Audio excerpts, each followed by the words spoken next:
I'm all about expending spell slots unless I have counterspell, and then I just want to save that bad boy. Just to fuck with Mark. Counterspell is so good. It is quite powerful.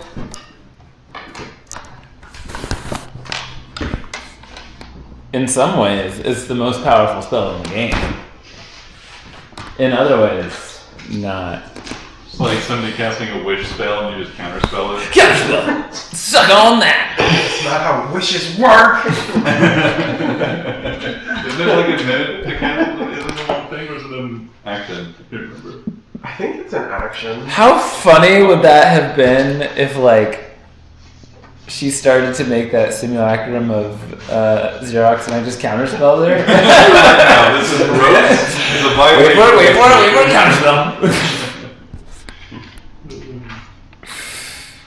That would have been that Schofield one shot where we had that 10-round ritual thing. Yeah. That got counterspelled at like round 9. That would have been the most heartbreaking moment ever. That would have been so perfect. Brutal. Oh, that would have been great. Couldn't counterspell it. We were in a bubble. Bubble boy. Bubble boy. I think GI did use 2 counterspells, like on the boss fight, which turned out to be pretty advantageous. That boss fight was a lot of fun. The buff, debuff Buff to buff? actions that we had rolling in that fight were a blast. Buff to buff. Rift buff. Which fight? The Cormac fight. Rip. Yeah. Rest in peace. Rest in pieces. Love you, Cormac. Without you, buddy.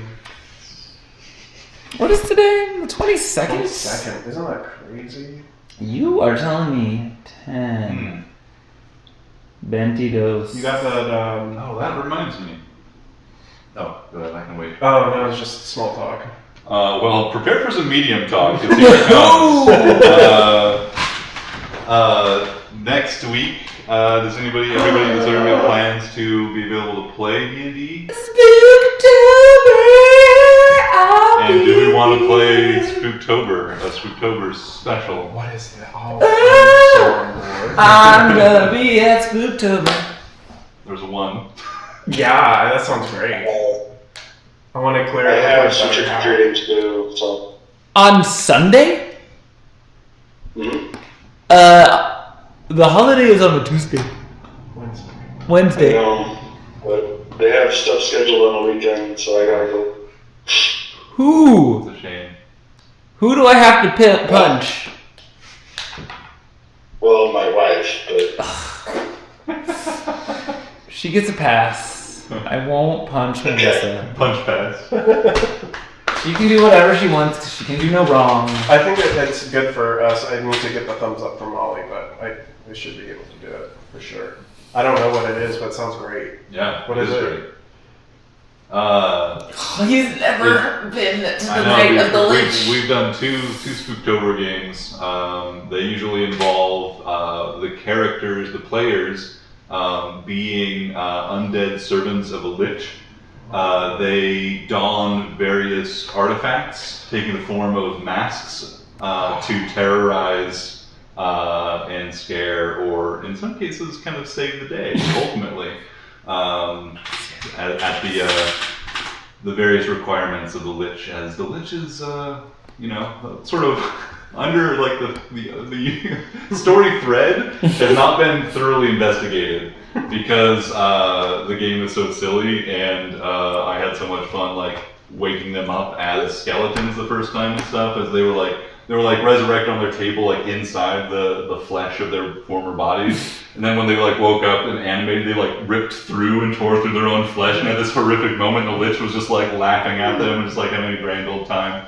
But yeah, they pick up various horror masks, which are various monsters and even like movie things. I think Carly played Ash from Evil Dead series. Oh, nice. Very cool. Last Spooktober. Very fun. Ugh. Always fun to have a chainsaw arm. Always. I have kind of like a Jason-esque character where If people turned around, I could just be standing right behind them. Who was I last year? I, for the life of me, can't remember who I was last year. Was I there? Oh man, I might have missed it. No. It was a 2-shot, and I caught the end of the 2-shot, I think. Gotcha. Because Yeah, I think they've frequently turned into 2 shots, maybe? Yeah. Yeah, the first one I think was like a 2 or 3 that was fun. long Yeah. game. But that was, I definitely made I was so excited about it. I made way too much for a 1-shot. It was pretty early in my career trying to do 1-shots too. So that one was, that one was big. Ambitious for a 1-shot. Ambitious. I hope that I can come. I'll have to play it by ear a little bit. I have a conference next weekend as well, so yeah. I did that this weekend. Well, we can send out a special text about it to see who's up for it. We can always, postpone it if there's general interest in doing a Spooktober game. But yeah, we can figure all that stuff out. Not right now. I'm hoping it'll be totally done by Sunday evening, and I'll be able to play it. But I don't remember what the schedule is. Which conference are you going to? This one's the OTAO one, which is like Oregon Occupational Therapy Association. Cool. So, and I have to speak at it, which I'm regretting. But What do you speak about? our talk is called. It's one of my classmates and I, and we're talking about ethics learned from international service learning that can be applied locally. Can I come? Sure. It's out in Forest Grove. At Pacific. I changed my mind. Yeah. Why are they doing it at Forest Grove? I guess there's a bigger auditorium. Yeah, that's a good question. Because then they have to charge us more money to present at our own conference.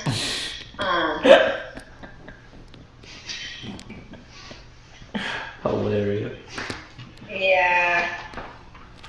OTAO is not my favorite organization, but I don't know. I should try to help them, I guess. Maybe. We'll see. I love the support into absolutely not. By the way, it's like, that sounds great. I'll be there. Where Well, is first it? off- Forest Grove sounds yucky. Never mind. I'm not signing up for the conference. I just really want to go listen to Carly have a talk. That'd be fun. So It's also, my talk time is 8 a.m., which is also kind of awful. on a Saturday? On a Sunday. Yeah. But that's the Lord's Day.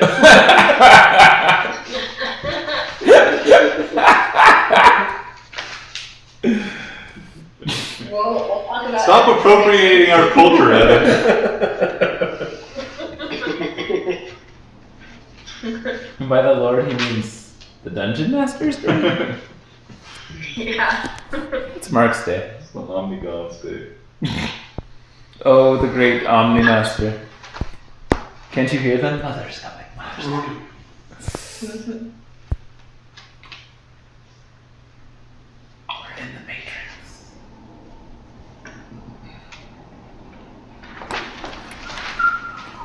No, man, I could eat avocados every single day. Or not avocados, artichokes every single day. It's so good. I love artichokes. They're so Just a little challenging. meal. What? They're so easy. challenging to eat. They try to just- stab you. And you're like, ah. You're eating artichokes way wrong. Just cook them in the microwave for like 7 to 8 minutes, depending on the size, and then just dip them in mayonnaise and nom nom nom. Nom nom nom nom nom. I've never microwaved them. That's interesting. Oh yeah, it's the best way. Just pull them off and then eat the little leaves, or the bottom of the leaves. I've always just used a pressure cooker or a steamer, but that takes a while sometimes. I mean, the pressure cooker's kind of fast, I guess, but it's still a lot of prep. I don't think I've ever pressure cooked them. Actually, It's nice that way. I've never once cooked an artichoke, to tell you the truth. I've eaten them. Never cooked. Sarah So shall delicious. be here in the food. And I made that soup that I made the other day again. So I can't wait. It'll be ready in an hour and a half. Ooh, soup. It seems so late for food, but then I remember that we have the weirdest schedule for feeding our children. Like we eat at like 5:30 or 6, and so anytime anybody's having dinner later, I'm like, what? It's so late for dinner. What do you do? Oh yeah. There's small children involved. Yep. We went to a steakhouse at 5 o'clock, and I was like, "Where is everybody?" We're with the old people. In that early bird special.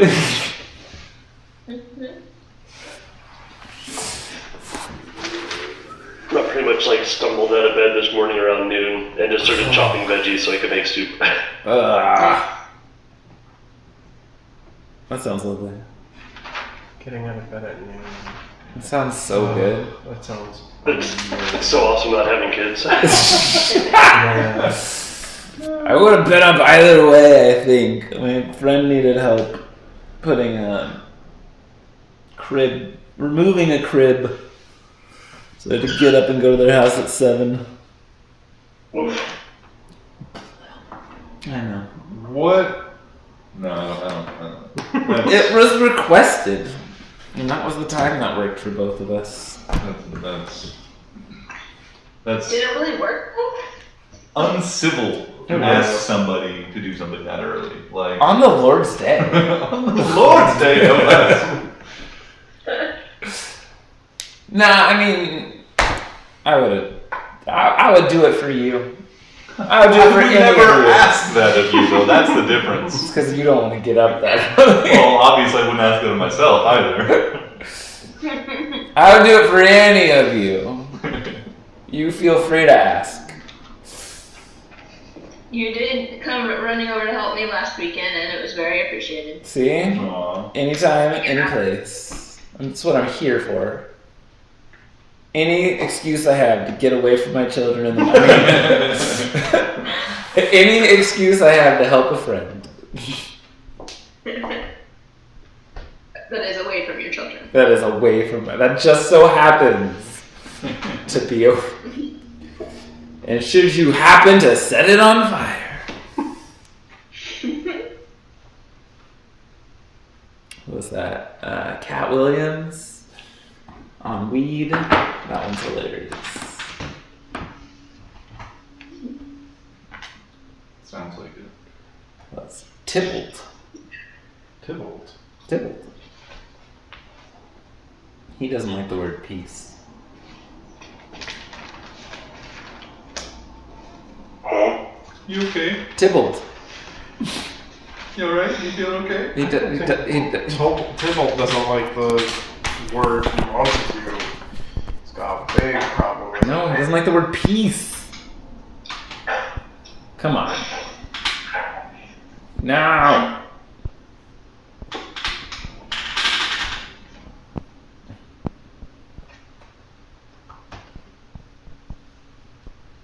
It's like my favorite.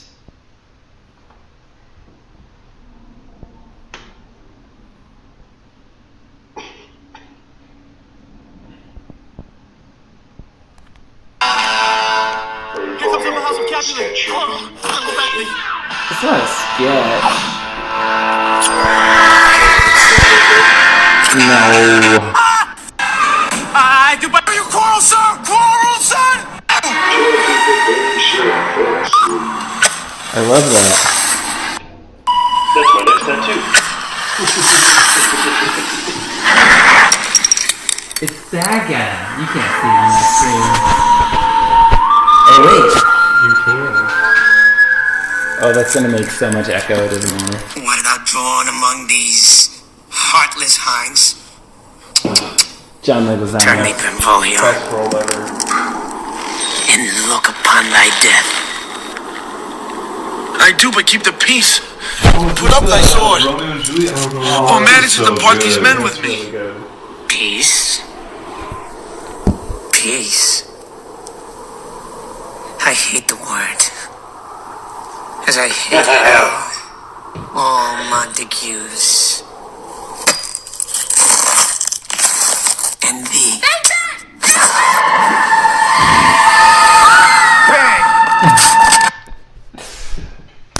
Yeah. That scene lives in my brain and is ready to come out at all times. Weird cat dude.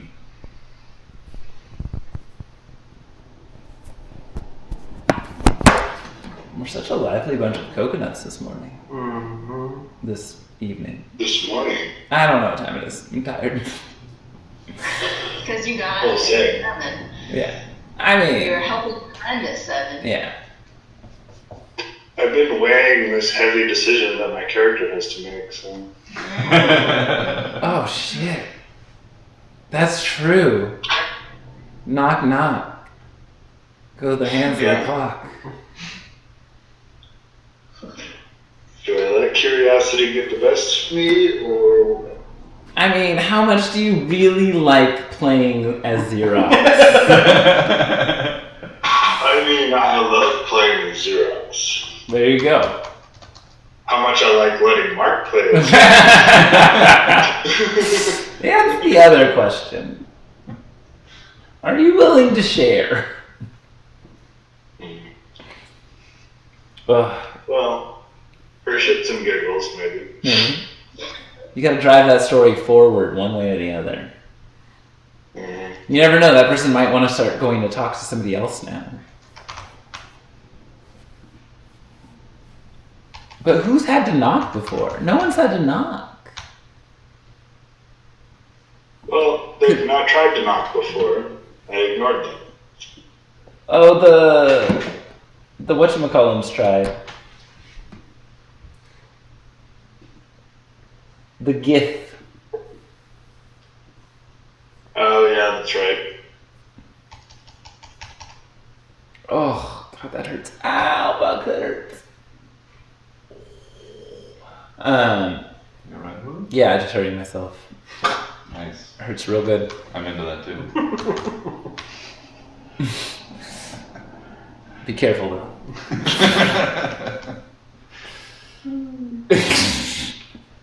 Jesus. We're bad. My How do you spell Ilmater? ILMATER is how I've been doing it. Oh, no, that's right. Oh, that I is. spell it. It doesn't matter. It doesn't matter how you spell it.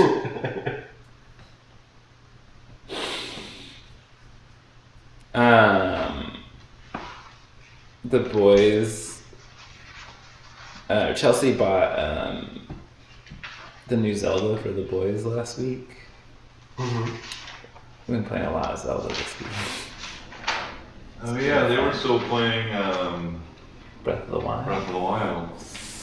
Now they have Tears of the Kingdom to play. Let me tell you, there's a lot going on in that game. Sure is. It's so funny listening to them like try to solve the puzzles though. Like, Kenan knows how to play the game like physically. His brother is a lot better at solving problems. It's like, no, you just put that there. Do that. Use that power. Kenan's like, is he right? I'm like, you'll have to find out. I don't know. Yes, he's right.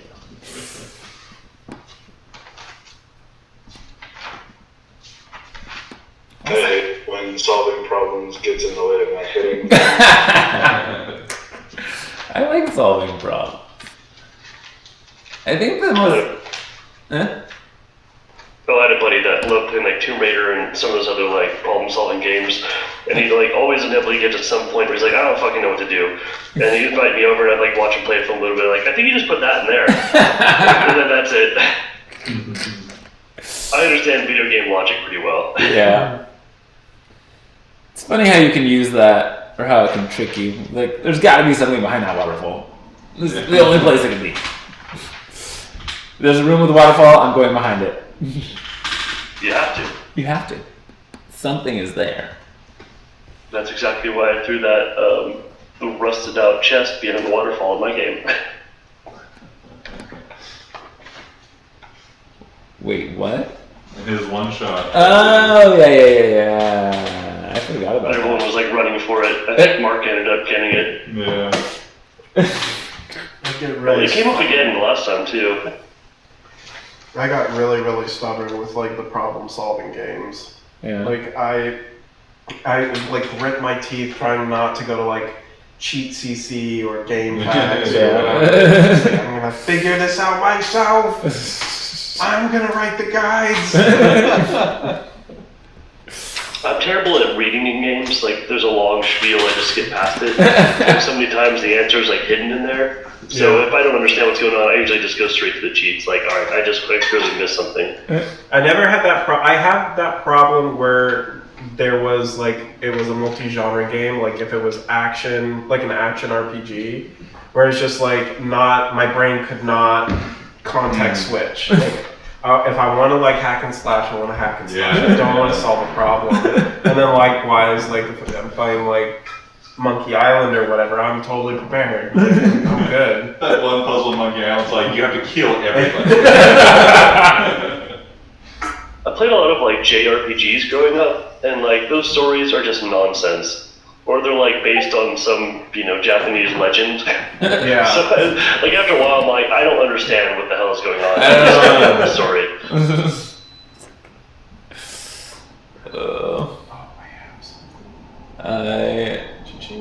I think it's interesting how they have made Zelda a game that like intuitively makes sense. I don't know, like my children don't know how to read, but they can figure out how to get through the story and know what's happening. Like that seems like an interesting level of thought that has to go into what you do in the game to make that make sense. Yeah.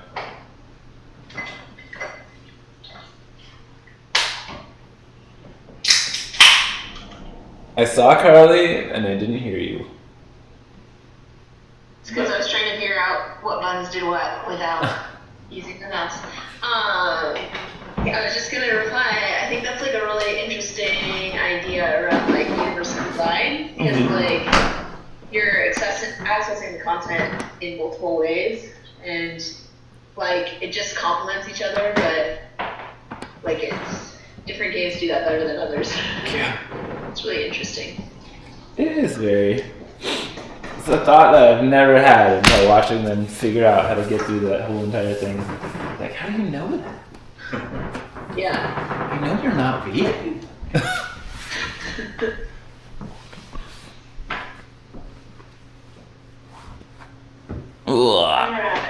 That's impressive Figuring too. out my food situation.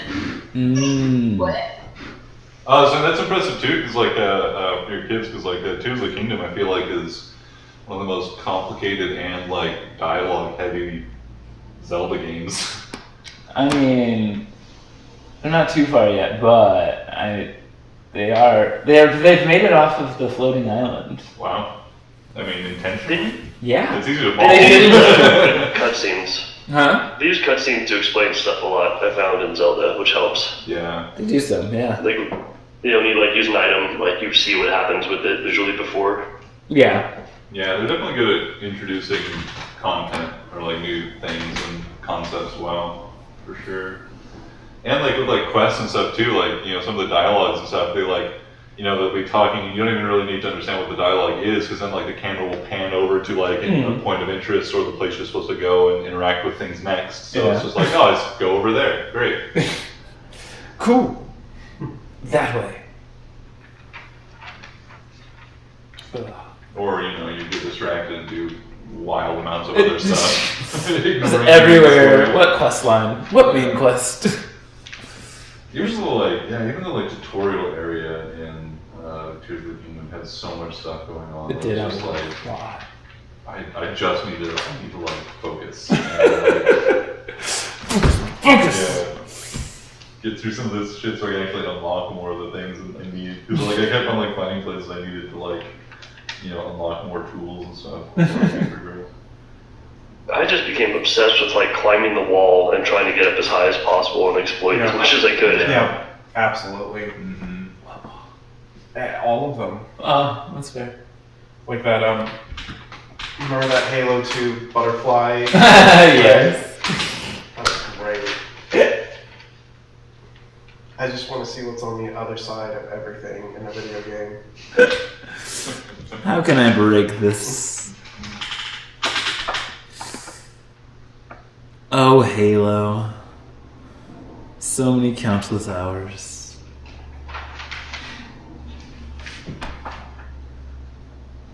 I'm trying to think. Favorite Halo game? I can barely like remember them separate from one another. They're all just a smear of Halo. Yeah. There's Blood Gulch Halo, Breaking Benjamin Halo.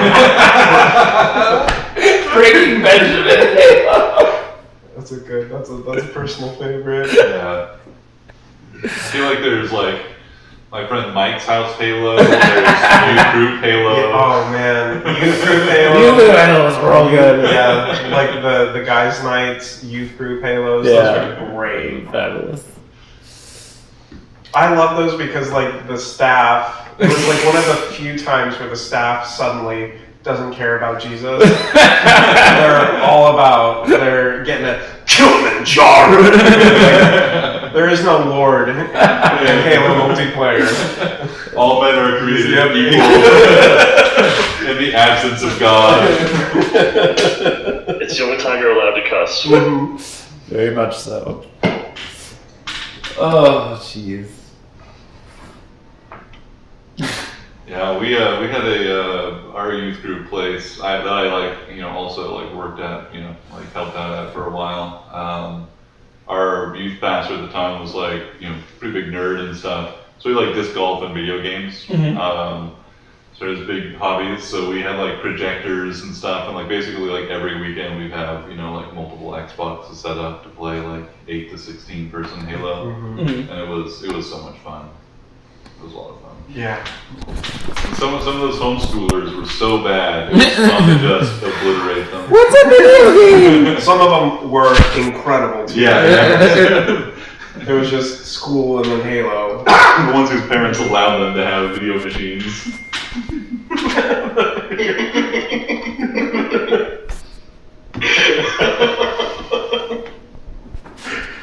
Oh, that's so good. I don't want you hanging out with that video, James. Oh, we've said it. You can't be playing Halo. The TV's only for Ken Ham. Oh, God, Ken. That's so good. My friend had a friend in high school and stuff who was Mormon. He wasn't even homeschooled, but his family was like pretty conservative Mormons, and they did not allow him to have an Xbox or anything. So he bought a secret Xbox and a small TV, and like we would like a couple times we were like the most memorable time was when we went camping at like Diamond Lake over the weekend, and we brought the Xbox and this tiny little TV, and we like plugged it into his car and like blew out the fuses in his car and ran an extension cord all the way to the bathroom to like play this thing. It was so funny. It was like their like time away from their parents, like the only time they could like play the game. They'd like bring it out when their parents were like out of town and stuff. Oh, that's amazing. Yeah. Sounds like growing up in a Christian household didn't really make you more Christian, it just made you sneakier. Yup. For a lot of people, for sure. Yeah. Like, Yeah, I think that it just taught people how to not get caught or avoid things. For some people, maybe not everybody, but. mm-hmm. And like, I think Carly and I both had, Christian parents who, at least, when I was, junior high and high school, they, were pretty much, I think, over co-parenting, but also over like the satanic panic thing. So they were much more permissive by those times, and like didn't really. And like my brother was doing all sorts of crazy shit. So when I was growing up, they were just like, yeah, just don't fucking do crazy shit. Like they're like, oh, thank God, Mark's not like stealing the band. Do you happen to know that name? Jaron Mastrid? Apparently his father coached sports in Roseburg for a while. Okay. What sports? Foosball? Football. I never, I didn't play much organized soccer by that age. My brother was a soccer player, my dad was a soccer coach, so it was just like, The other football. oh, actual American football? American football. Okay, I didn't play that either. No, Well, I did in 6th grade. You did? Yeah. 6th grade, I played football for a year, and it was traumatic.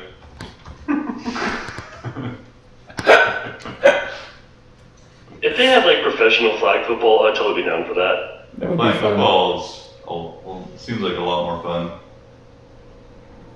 I think they at least have rec flag football. Oh, I'm sure. A lot of places. Evan's like, the only thing keeping me from being a professional athlete is they don't have my game yet. I mean, there is professional Smash Brothers. And those individuals are athletes. It's true. Cyber athletes are athletes. Have you seen them playing Dota? The fearsome clicking. Actions per minute! God. Is that Nazira I see? I think we're all here. I with my little eye. Yeah, I gotta intercept my son. Well, there it goes. Well, Evan, I couldn't see your reaction. I hope you didn't take any offense to my joke. I also Wait, what? cannot be a professional athlete. Oh, yes. No, just the other day, my knee just started hurting randomly. There's no way I could be an athlete. Existence is pain. It really is. I'm trying to get into ellipses. Ah!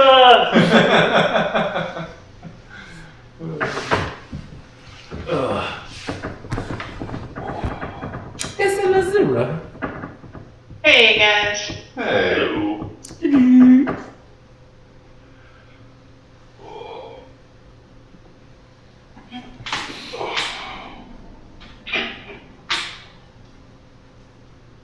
Did you successfully neutralize your child? Yes. Successfully neutralized the assault on the stairs. Oh, how fun.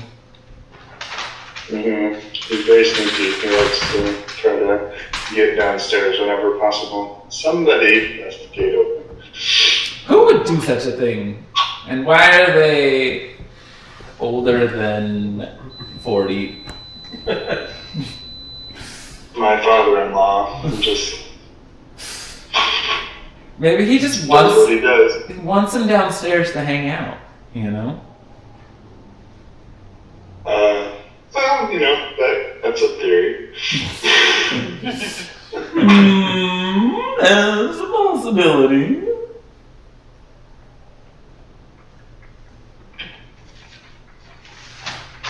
What?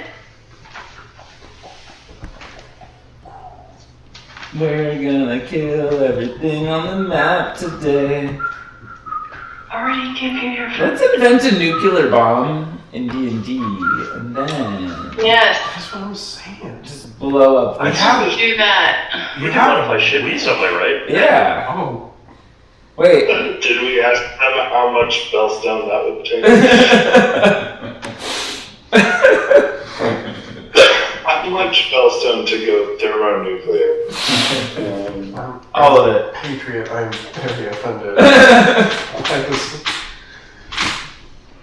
development. We have Wish now. We can just wish for Hey, there we The go. destruction of ultimate power.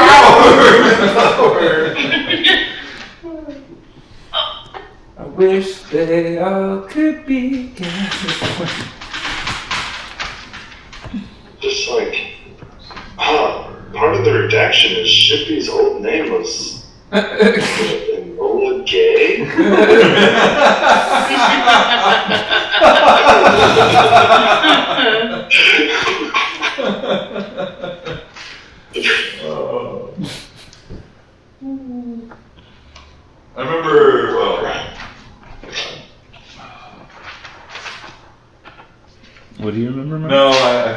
talked about it on the show before. I need to talk to our fans. Don't need to hear it again. With my youthful indiscretion as an apologist for nuclear warfare.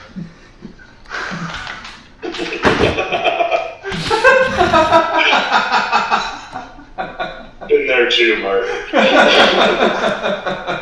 I presented in like a junior high history class just about the attacks, and I ate up all the propaganda about how it was really to prevent death and like all this stuff. To force them to surrender so we wouldn't lose so many more precious Japanese lives in the land invasion. It was brave, actually. Truly a brave, heroic act. I mean, Mark, you consider how many white people didn't die? Seriously though, yeah. Who's the real victim, Mark? And it's been a burden in the American psyche ever since. We continue to suffer to this day.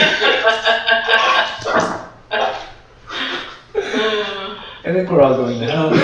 Pretty sure. God doesn't understand sarcasm. Like, we're all doomed. No, our audience will love that. It's true.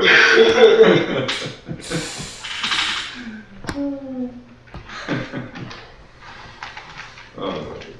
Enough Patreon content on the channel, everybody. Let's get to the game. Nicely done. And sync. That's what I'm talking about. Sorry, everybody, for your ears. I didn't hear anything. Okay. I just made everything go silent for a second. Next time Molly says I don't have any rhythm, we'll send this clip to her. Sounds like it's one Molly, but actually it's Joel and I. It takes 34 years to get that in sync, Molly. 34 years. Beautiful. All right. So how about we begin as we usually do with a collective effort of recapping the game, done by you guys. Partially to help me give me more time to collect my thoughts, but also to help me understand what seems significant to you guys versus what's rattling around up in my head. So please, if you don't mind, remind us what happened last session. As the long journey, the so far 3-session long journey continues. It's a very good question. What did happen last time? We're still traveling. We're keeping an eye out for a convenience store in space to be able to buy a jewel-encrusted bowl, unless Joel is going to make it. I was going to make it. We've thoroughly discussed our plans, I believe, as far as what we're doing, which is still heading towards the tree, which is surrounded by swampy stuff. And we don't really know where there's an entrance to the Bellstone drop ball. Mm-hmm. But we do know that there's one under the tree. And there's muck around there and bad stuff. And Ellipses is still alive and Gray doesn't like it. And we all got our feels out and told everybody all about our past. We told Alice to shut the fuck up. Multiple times, and yet still talking. I don't get it. No one listens to Gray ever. No. Rule number 5. Background is tied with a circle of rust and worm. Yeah.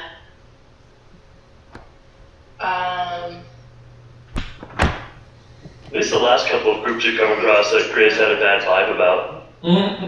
That turned out to be bad. Yeah, they're all terrible. And then, Johan received a message, and he said he would go right away. Well, that's right. Everything started happening right at once. Okay. Yeah. But we don't know We that. did? No. We hear you. Yeah. We got We don't know that. We got a Rafa moment. We got Yeah, there's Big Trouble in Little Kitten moment. And Wait, Big Trouble in Little Kitten, what did I miss? that Those was. swirling clouds of necromantic energy. Mhm. Yeah. And we're still waiting for Shippy to learn invisibility. Not quite sure what we're gonna do with it, but it's gonna be helpful when we figure it out. What happened? Even if it's not helpful now, it'll definitely be helpful in the future. Yeah, the moon. Ratha, Carly can talk about that. That was her. Mhm. What happened? During Carly's watch, handing off to, was it Xerox? Yes. Yeah. She's muted. She can't tell me anything. I can now though. Yeah. Totally got weird, like ominous feelings from the clouds above, and then started thinking about like the tide, and I was just like really drawn towards Ratha, and like sense that something is coming from Ratha. And then more Good. Xerox of that. Oh, they said that the egg was on the move. Oh, and Shit. oh yeah. Yeah. Seems like the bat is converging. Yeah. Do you think the deep mind is going to meet the egg?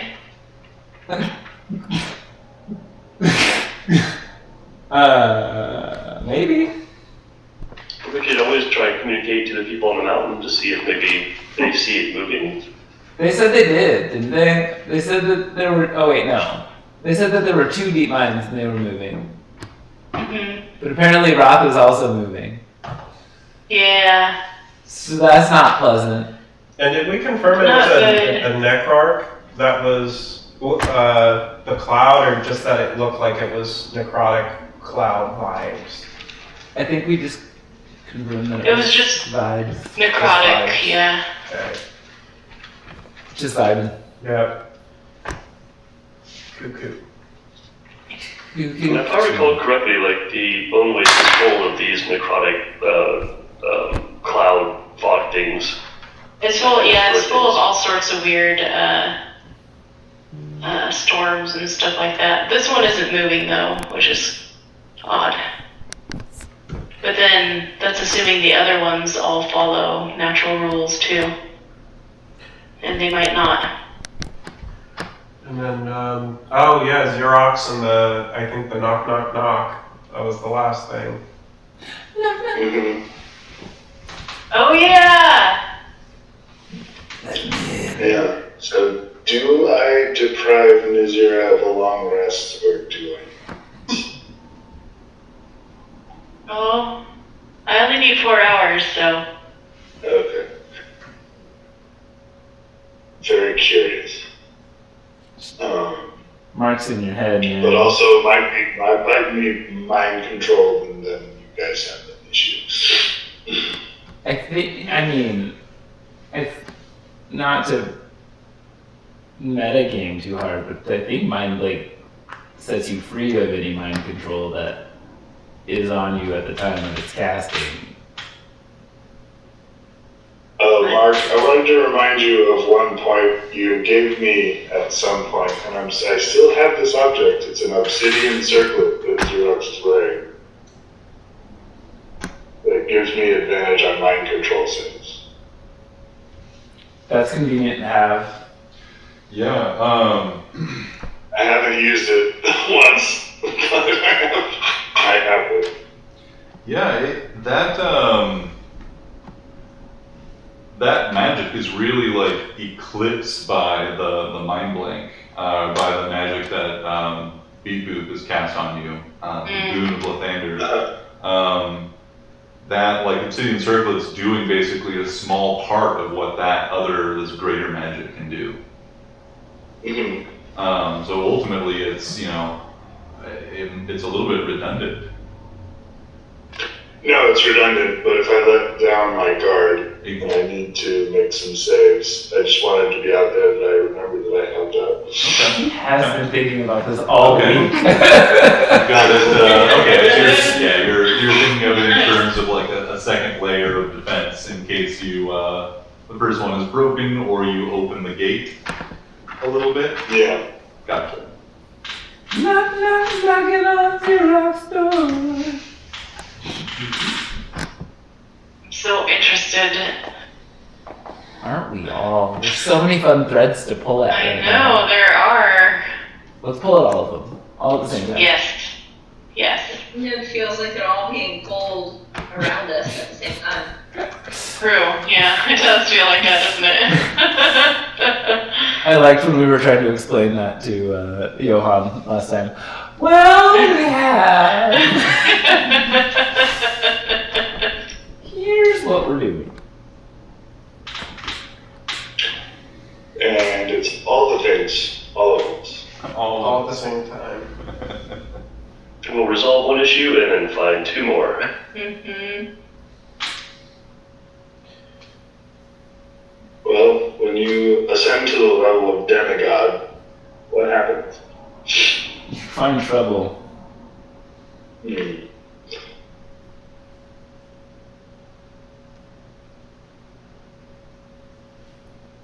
All in the course of a couple of months.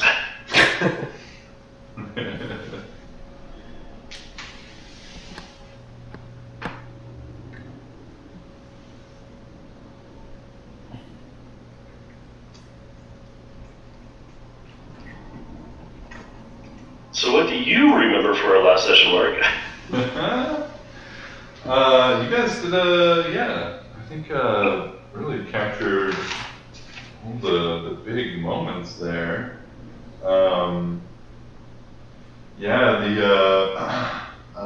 Ellis sure got a haranguing by the crew for merely trying to foster some honesty among them. And has been, forced into recognizing that their position on this ship is not as equal or respected as maybe they had thought. They have, properly cowed by Beep Boop, they have left the conversation at the earliest opportunity, and you guys haven't seen sign of them, or really the other crew. Why are you guys such jerks to Ellis? Good reason. You make us break a strike too. That's be terrible. Did they fucking unionize? We are in deep shit. They like workers, like so many workers didn't think that they had to. Their bosses were some of the good ones. We've only had one on-the-job incident. And if Honestly, we have not thrown a pizza party, so... That's true. Yeah. Part of the collective bargaining agreement. I think we need to institute some resilience modules.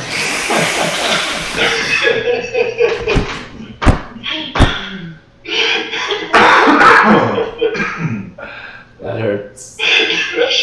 What kind of programming is, what kind of HR programming is Shibby have?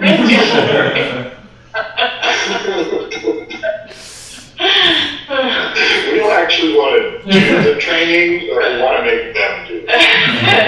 That is the way. Hello, everybody. I think you'd like to know what's happening in the underdecks of your ship. There's been many talks of union lately.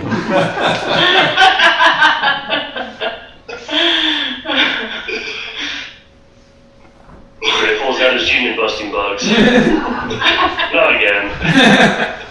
Never again. BHD, Pinkerton,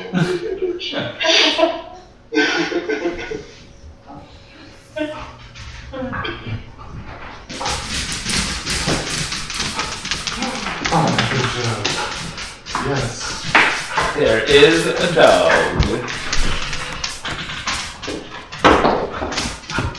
Hello. Hello. Hi, Doge.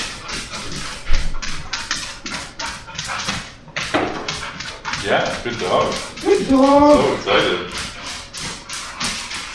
Or the crumbs. Who dropped what? Nobody dropped it. She came running up to me.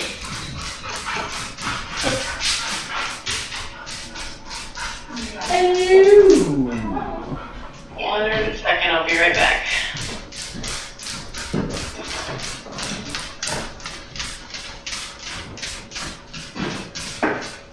Is it still?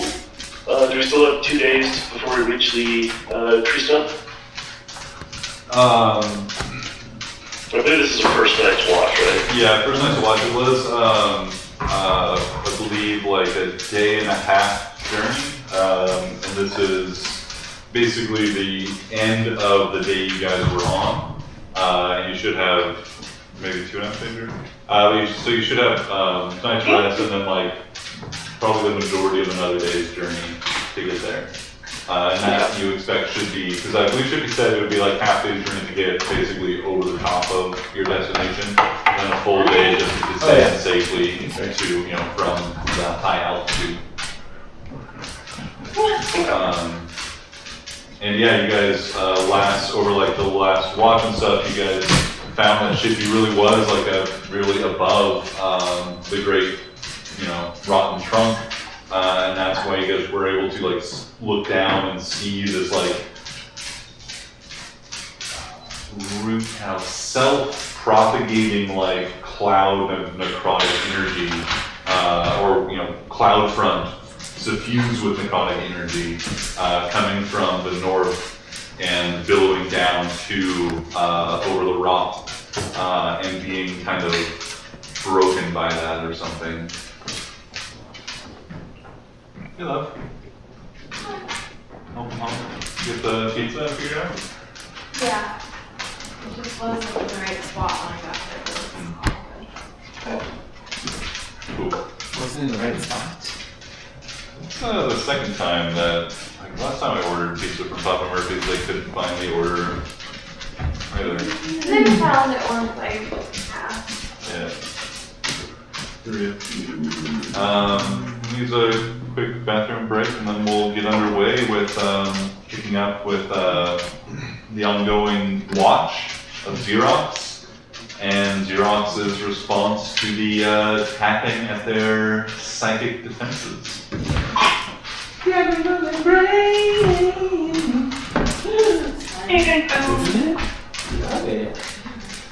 Alright, now that he's gone.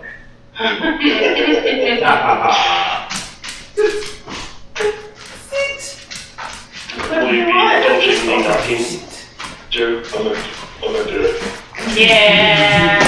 I'm gonna do it. Yeah! No problems will arise from this. Never. It's not getting up. That's right. Well, I guess the fact that you're not going to the secret channel is pretty good news for us. You don't know that. That's true. Well, I mean, I haven't done it yet, so hold on. Jared, please join me. Everybody leave.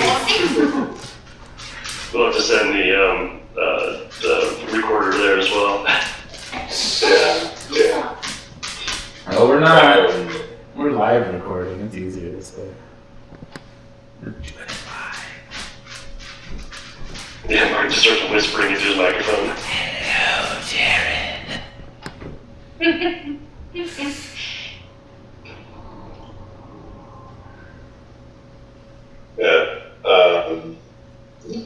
mean, I don't have any ongoing curses, so I feel like I need to join with the club. Join the club.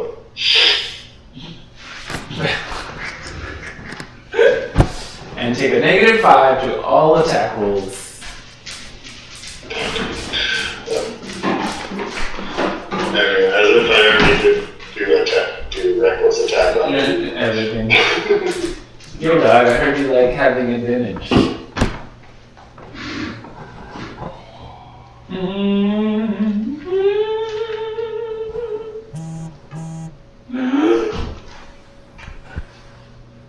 Oh no. our vacuum broke. Oh no.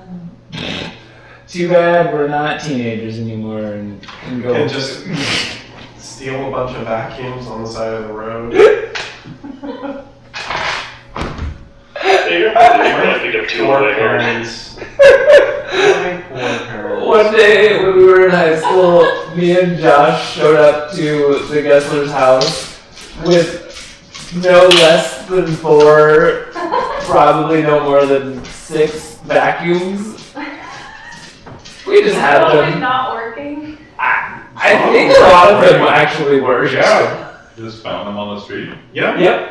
Nice. And we're like, you know what's like a great idea? Let's Adding many vacuums. All of these home. What are we gonna do with them? It doesn't matter. You never know. Vacuum wars. Something we did. Something good. And then some people needed vacuums. Told you, Mom. Could be your side hustle, selling vacuums. Love a good vacuum sale. Oh, so are you here too? Yeah, I'm here. I'm just not at the computer immediately, but I can hear him talk, so. So, we begin with Shitty descending from the great height above the world down to a spot of cancerous rot centered around the great tree, down towards what much of your journey with Gray has been building towards. And possibly one final and hopefully last, no, that's redundant, one more and hopefully final showdown with an Arbiter of the Rock. And as you take in those sights, contemplate the chaos of this strange storm and whatever necrotic energies rest or reside within it, looking around for any danger, Xerox, you hear that tapping at the edges of your mind. You feel again a presence requesting merely to communicate.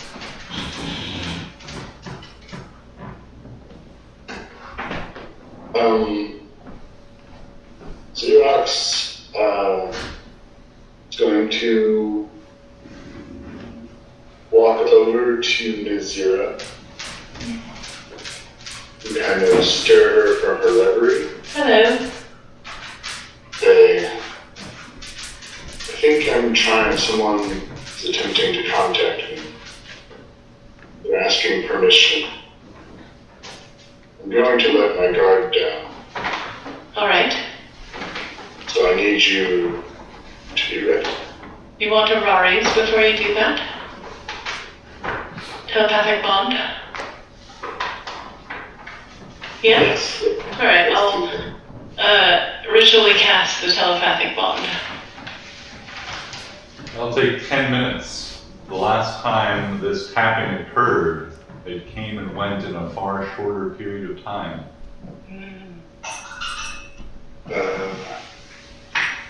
Say, well, we may not have time to complete the ritual, Alright. so I'll set my shield and hammer down away from myself, step over to the other side of the ship, and I'll let my guard down.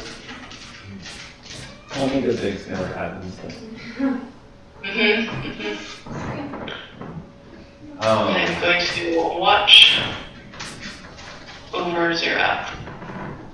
For the first time in really just several days, a week, that you have not had this spell cast on you for a full, 24-hour period. For the first time in that, that time since this boon was gifted to Beep-Boop, you voluntarily drop this protection, and you feel something your mind sort of like interprets as like a change in air pressure, like an opening of like an enclosed space into a much larger environment.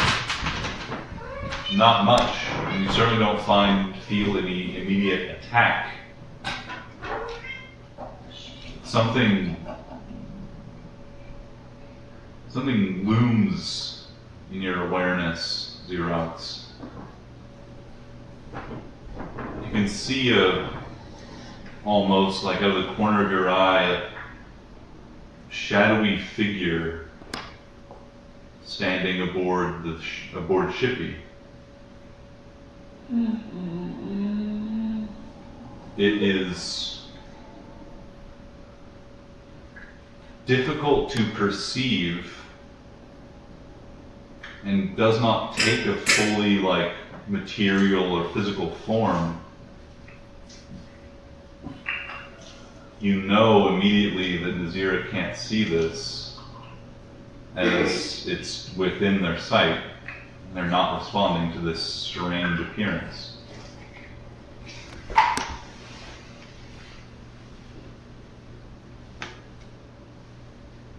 You hear a deep voice. It's deep in the way like a well, a dark well is deep, something unknown and unnerving about it. And it says to you, "Child of my enemy, offspring of my brother, look upon my mind and let us talk in earnest. I come to offer protection for you and your companions."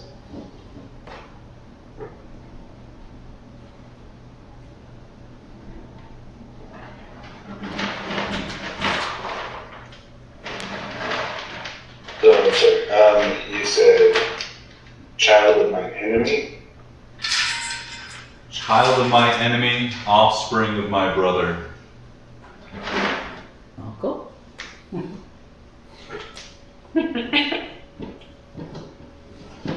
Yeah,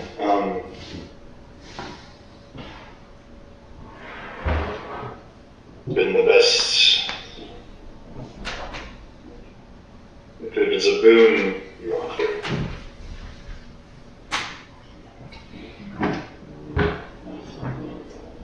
What motivates you to give it to me?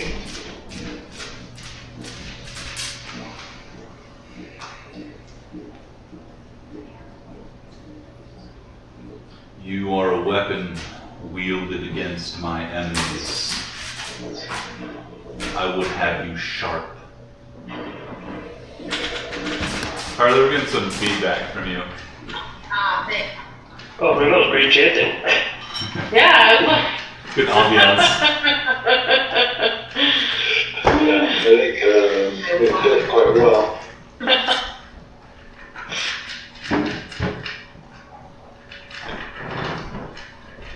And you are related to me as you say you are. May I ask who you are? We are related no longer. That blood has been burned from my veins.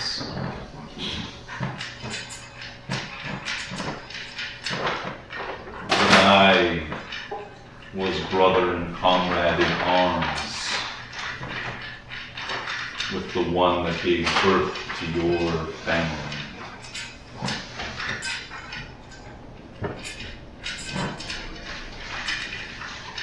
I am known as the Dark Star Prince, for I was.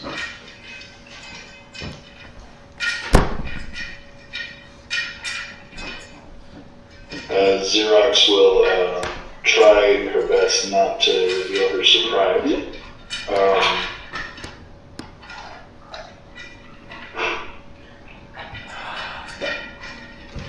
It seems we have something of yours.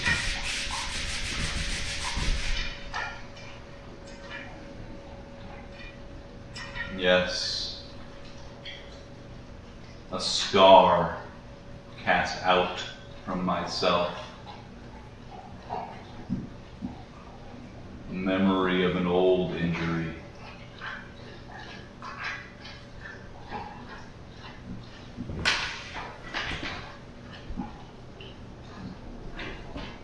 You say you've burned this blood from your veins.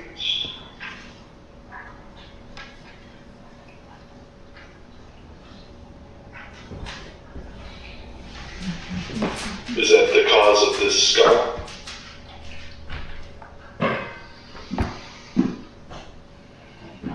No. I was injured by that which comes from beyond.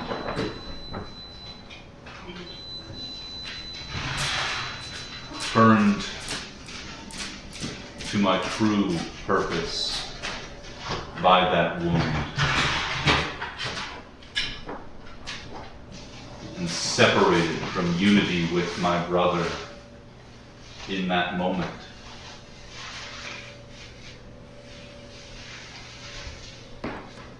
You say this is Theobald? I speak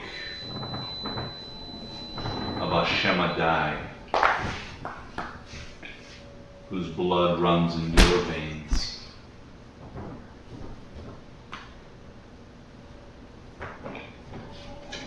I was trying to shut live.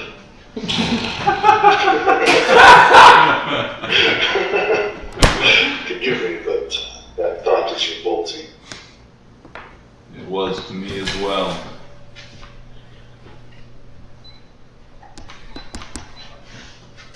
I can show you how to cleanse yourself of that taint, though the cost is high.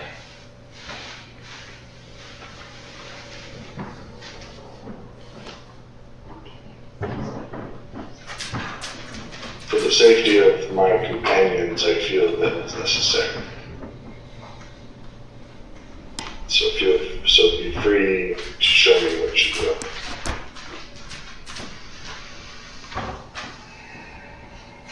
You have already met one who bears the gift of this cleansing and its cost.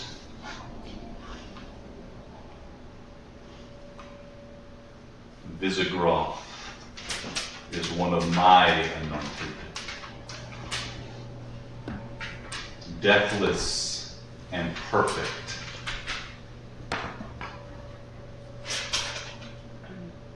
I don't think I met Visigroth. You were in the other group. You did. You guys all met Visigroth, I think. No, that's right. No, you didn't. Your companions, we'll say, he said. Your companions met, blah, blah, blah, blah. Yeah. Sorry to break the mold.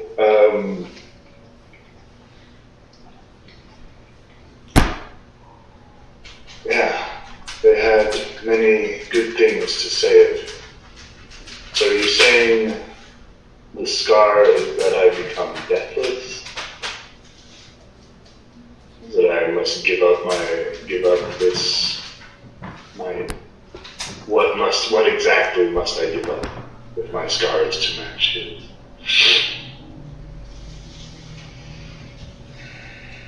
Your life will become suspended. You will not die, but will become beyond death. The potential of your soul to move on will be consumed, and that power will be given to you. And in that process, your living blood will be burned away, leaving yourself pure and cleansed, reborn.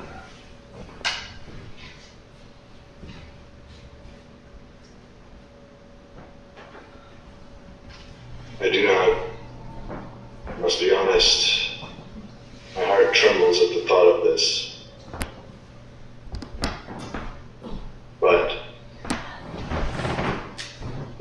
severing myself permanently from this light upon unknown existence whets my appetite.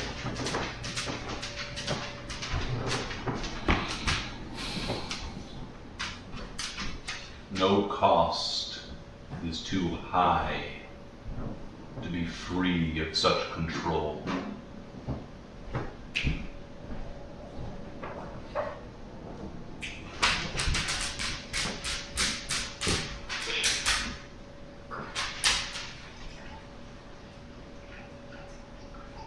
I am wary, but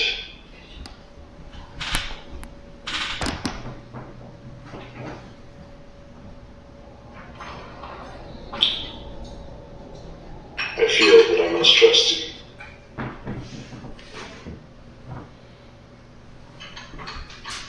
I feel this is my choice to make and to prove to my companions that I am beyond corruption. I feel that this is a step I must take.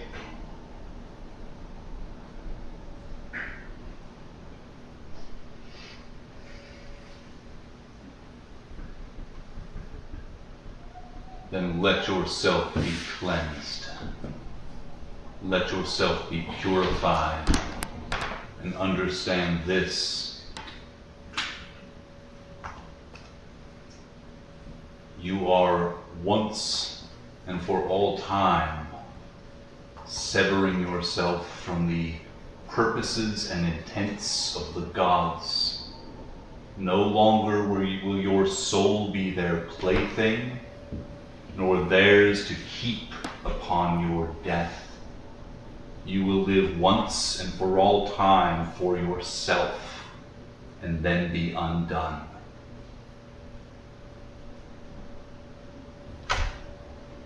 Then that is the price I will pay.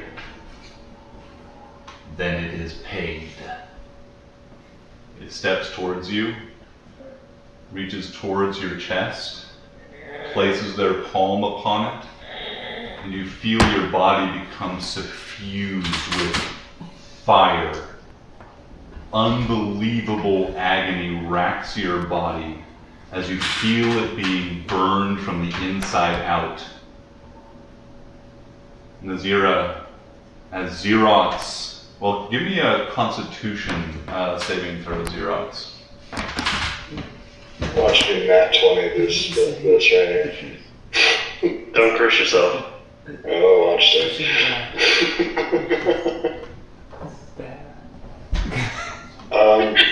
I mean, almost 19 for 30 total. This pain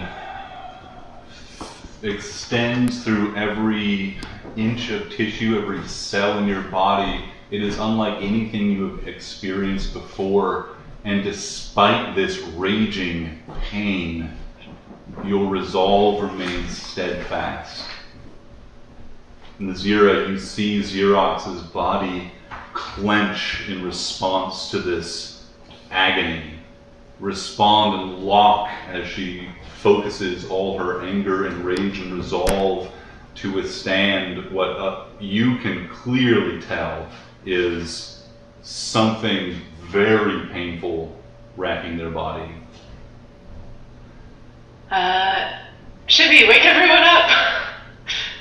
And I'm going to run over and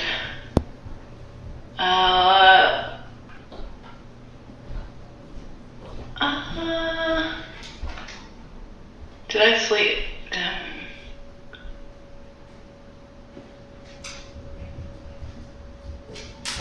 I don't have anything to cast.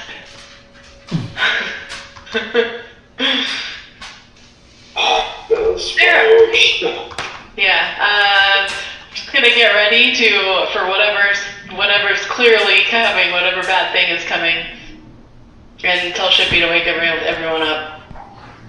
Each of you hears in your minds, "Hi there, it sounds like something real bad's going up on the deck. You might want to get up there, Nazira would really like it." Xerox, the pain begins to subside, or merely maybe just you're becoming numb to it. The heat and the fire just seems to burn through your body, now leaving this numbness and this coldness, which is almost like a relief from the pain of the fire. And in that cold numbness, as it begins to settle in your body, you feel something lost. You feel in this moment that there has been, if not maybe a change or a reorientation or something inside yourself. There is something in you that has found a different magnetic north or something. And even more than that, in these last moments of this fire, you can almost hear a prayer starting in the back of your mind and then diminishing into whispers and then nothing. It says, voices praying, "The unsleeping eye watch over the faithful as you watch over your vessel Constance and her children." And that fades. You hear that and it is muted and fades away. And you feel the power of that prayer bleed away from you. The power of that prayer loses its control or authority over you.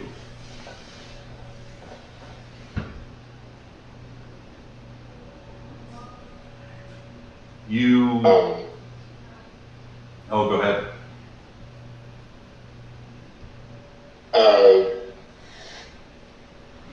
Through this, she would eke out a question.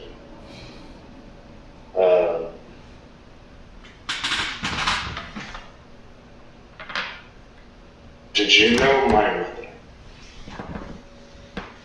You're asking this of the Darkstar Prince? Uh-huh. Says, "No, I merely recognize my brother's blood when I smell it."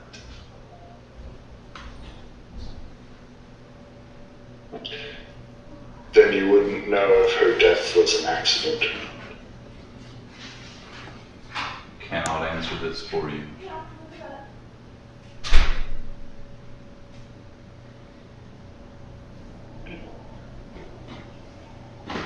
I think I've come to my own conclusion, and she'll spit on the ground.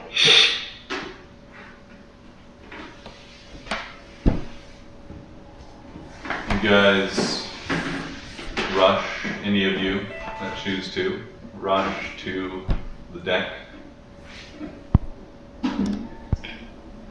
It seems as Xerox's body language in response kind of shows that the pain is subsiding, that whatever just happened is seemingly running its course. You guys get to the deck of the ship to find Xerox there. This shadowy figure, Xerox, says, "You have been cleansed,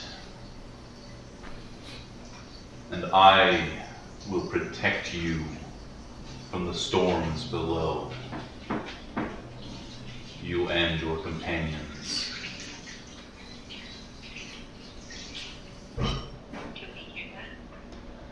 You guys do not hear that. You guys see Xerox. It is still, pretty dark out here. The sun has set as you guys are descending down lower.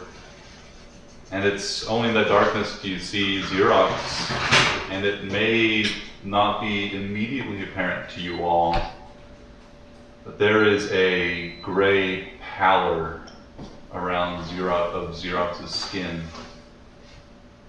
I think I would probably cast light. Coming up on. Zira is just ready to cast Force Wall to contain Xerox. If necessary. Seeing you make those preparations, Xerox will kind of raise her hand, just kind of like to say, just kind of lift her hands just to say, you know, it's okay, and just kind of lower them back down. It's like, and we'll say, I'm fine. Are you alright? What happened? You look ashen. I had a meeting with my uncle. Uncle? I think you will recognize his name. He referred to himself as the Dark Star Prince. The who now? Wow, Uncle? you've got quite the family, it seems. Not anymore. You killed them all? He offered me a boon, which was to cleanse the corrupt, the vile blood that runs through my veins. He revealed to me that I was related to a Shemadiah himself.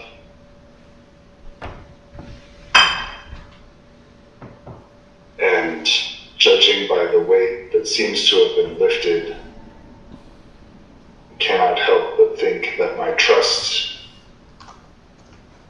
though impulsive, was correctly placed. What happened?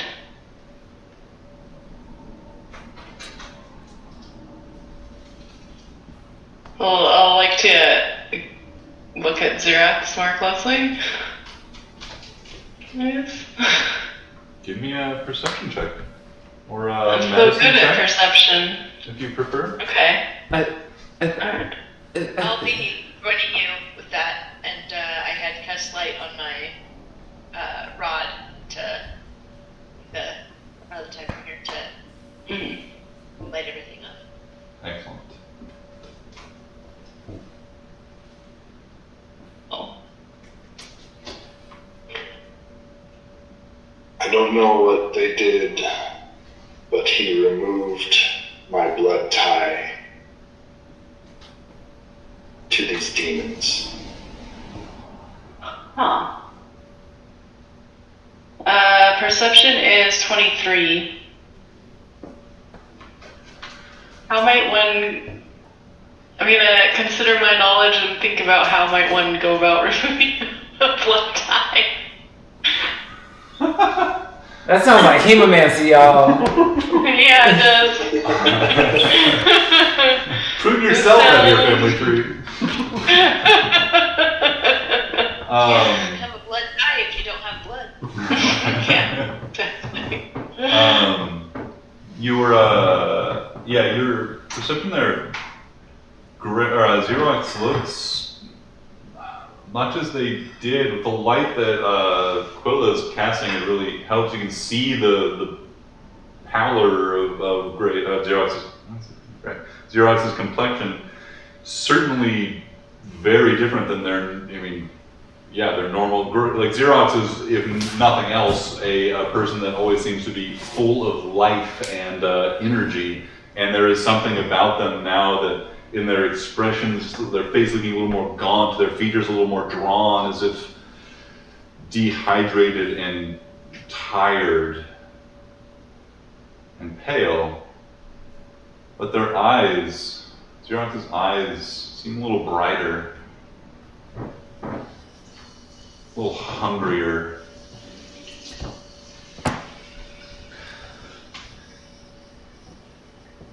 God, I don't have blood. My soul has been removed from the influence of the gods. How does that happen? You're asking of the a description of a power that is beyond my ability to describe.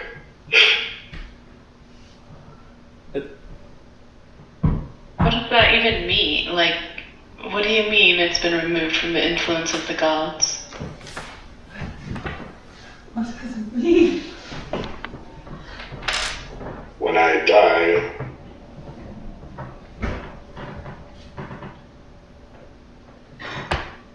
it will not go to them.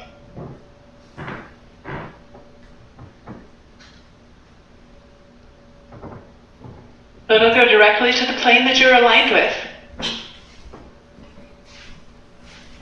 And bypassing their home? Not 100% sure. Never been the most spiritual.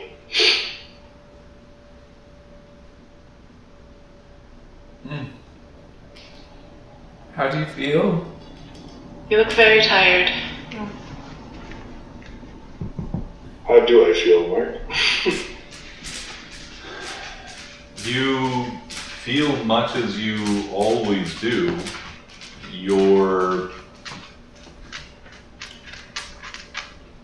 Xerox has always been someone driven by their deep-seated passions and belief. You don't feel like that fundamentally has changed or anything. You still feel like you are yourself. But the heat of that fury, the feeling of just intense rage has perhaps cooled and tempered a little bit. That flame is still there. There's something suddenly you can't,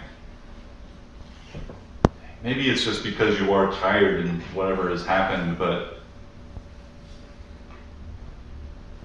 another part of Xerox's personality has always been something about the immediate, about doing something now, about moving forward. And there's something now that just feels like that immediacy is not quite as present.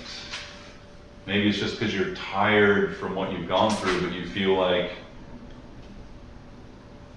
there's something about this rage as you kind of look into yourself to kind of assess what you're feeling. There's something that's taking a longer view. The anger is still there, the fury to prevent all this evil in the world is still there. But it's just cooled or tempered somewhat. But you feel tired isn't even really the right word. You just don't feel quite as energetic as you did before. Even as long watches and stuff, you've always had the strength and reserves to push through exhaustion and stuff. There's something like tiredness that's just kind of settling in a little bit deeper. Something that just doesn't feel like it might go away. That just might be a part of your experience. But maybe you just need sleep. It's hard to say. And just these minutes after whatever horrific and painful thing that you just experienced. Gray stumbles up from below deck, looks at her and says, "Look like shit."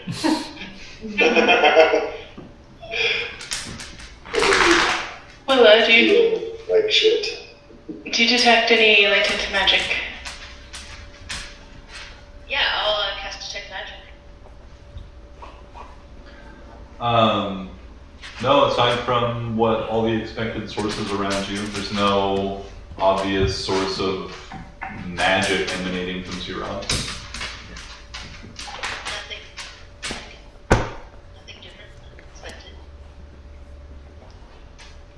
Is the prince still here?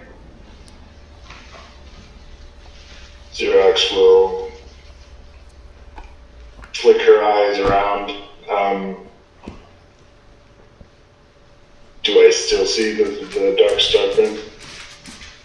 You don't. As the light was brought into the space and all the additional eyes, it seems that at some point it vanished. Grace gonna spend a minute to cast a spell. Oh, the Dark Star Prince did this to you, correct? Offer did this change? No. He did. Did you learn anything about his alliances or purposes or goals? Well, time was of the essence, and what was offered was too appealing for me to really meditate on. So it severs the other connection? He offered freedom, and I took it.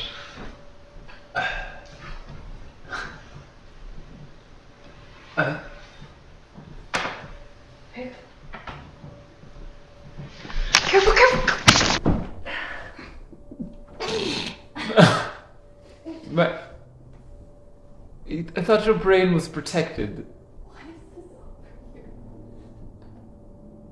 I had a sudden flash of curiosity. I figure my enemies would do more than knock on the door. You know it's my job to protect you. And I accept that. Do you? Because it sounds like we lost your soul. Well, I was offered an opportunity to perhaps risk that to protect the rest of you. My presence seems to put you all in danger. Puts us closer to our greatest enemies. And it's not something that I can continue to live with. I mean, know thy enemy and whatnot. Although, does that mean Whisper? Your punk ass still here?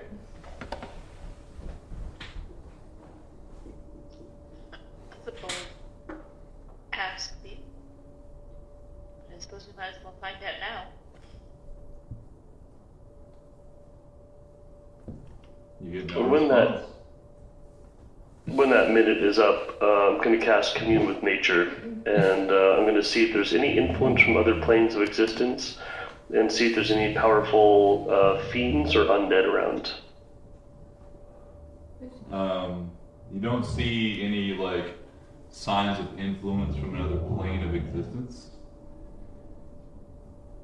but there is one powerful undead aboard the ship. They're undead here. Oh, fuck. Tokutatsu Where? pissed. Within 3 mile. But on Shippy.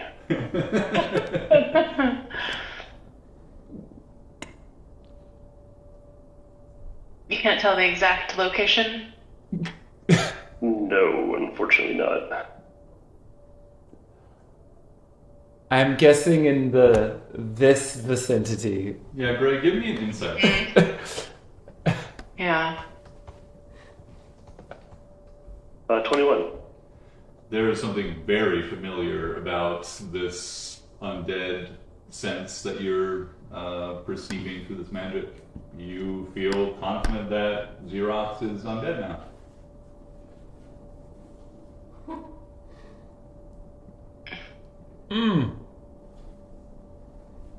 Yeah, Gray like holds up a worm and like sets it on Xerox. See if it tries to like eat its way inside. Xerox will just bat that thing. Very hungry. Then Gray just kind of points at Xerox. Undead. She undead. Xerox will look at her hands.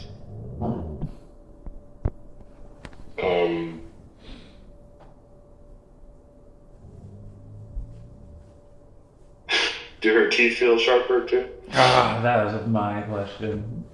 Yeah. In this moment, no, your canines have not grown to comically sized proportions. Your skin feels a little taut, as if you're dehydrated. Need a little lotion and some water. But largely, you feel the same. Does this hurt? And Gray casts a level 1 healing word on Xerox. For 4 points of healing. This What does that do to undead? healing energy hits your body. You feel it absorbed into you, and you feel those healing energies make you feel a little better. You're not hurt or injured right now, but like they don't feel bad or painful.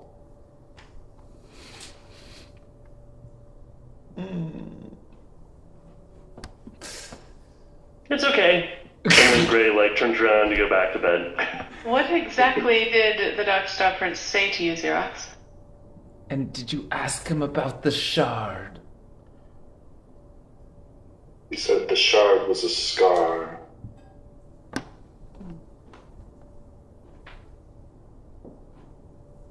He didn't seem all that eager to talk about it. Just take your soul and... Alright. Priorities, I suppose. My soul is the cost protecting my friends from the corrupted influence of the abyss. Then that is my decision to make. Hopefully protects you from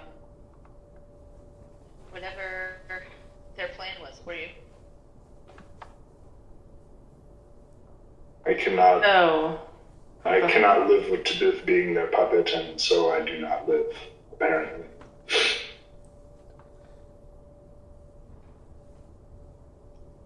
Question though. If you are indeed undead, does that put you at greater risk to fall under the influence of Orcus? It's a good question. The- Only,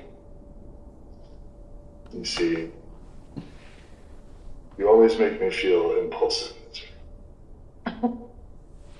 She does that to all of us, don't worry.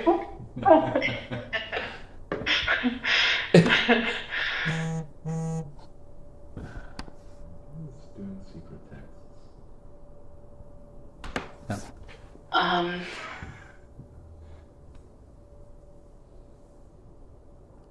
Did he say anything else that might be helpful in this new existence? He seemed to only offer my freedom from my lineage. We didn't discuss much else.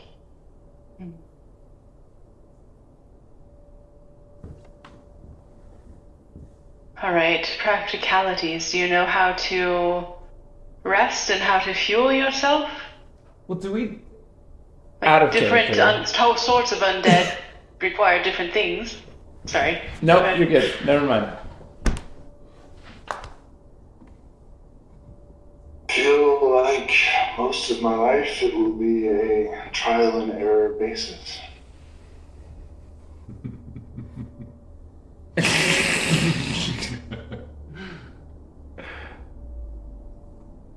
I wonder if the shard still affects you the same. I mean, don't try it maybe where it can hurt all of us. Poop. That's kind of everywhere. I mean, the shard was psychic damage, so I think, like, it hurts you in your mind. It may affect me now. I think it was likely. Probably. I should have studied more necromancy. No.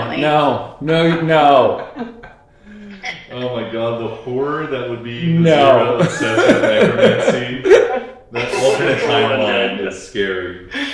No, but then we could understand perhaps what happened, how it happened, what are the ramifications, how best to assist Xerox, what are the dangers? Nope. Beep Boop shakes his head no. That I would have a similar existence to a friend of yours, Visigra. Oh. As in the vampire. The vampire. That's great. What do you think? I mean, you know, we were scared to meet Busy, but he ended up being quite the outlet. And his intentions seemed quite aligned with ours. Carly, can you bring your mic a little closer? Yeah, does that see if that helps? Vera would like to send Ascending to Visigoth. We should add him to the book. We should. What do we know of vampires? I mean, We know they are. we're going to meet one. We did kill a bunch of them at one point in time. They are the children of Orcus, are they not? Well, now But another is Orcus's more disappointing children is what I got from Yes. lore.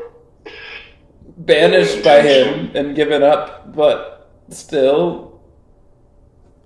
I think that would answer our question as to what Orcus's influence over me might be. unless he chose to exert it. Oh, fuck, though. That does give us a chance to take the wand if you're already dead.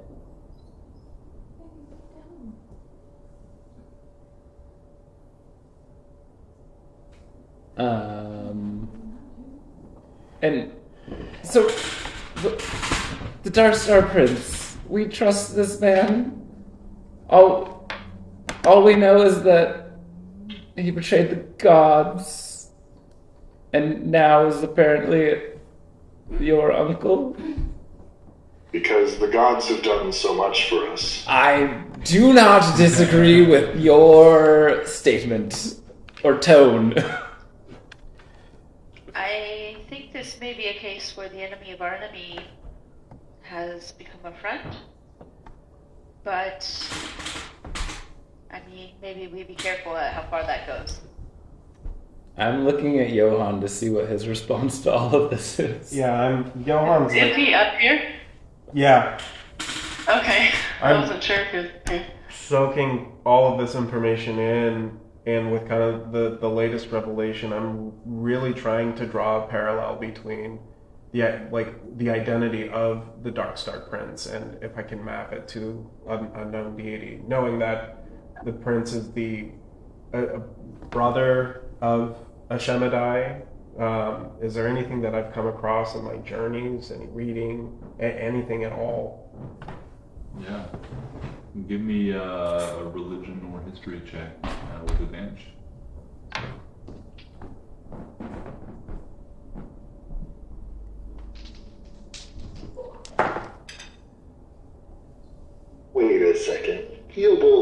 Shemedai? 26.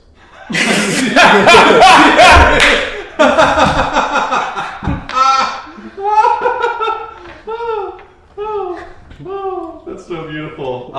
Is there a out of game 26? I'll keep that in mind. Is there something I can clarify real quick for you? I'm missing something. The Darkstar Prince was referring to you as a descendant of a Shemedai, meaning not that you were direct, that your dad is a Shemedai, but that you are, your dad was also a descendant of that infernal bloodline. Not that when your I heard dad, brother, I went immediately to Theobald, and I was just like, a slightly more metaphorical uncle, but a similar relation. Okay. Okay. Thank you. Yeah, no worries. The 26.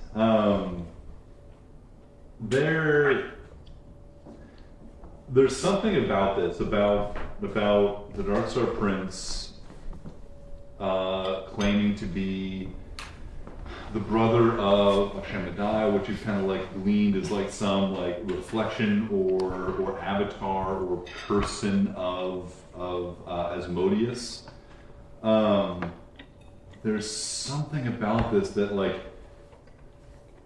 a story that is no longer told within the Gwengold Imperium, but one that you kind of unearthed like back in like the first iteration of the Imperium, the current one being the third, and rebirth of the Gwengold Imperium.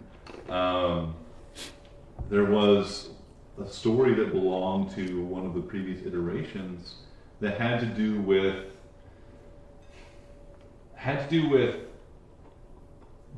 the fight of light and life and creation against the forces of darkness and destruction.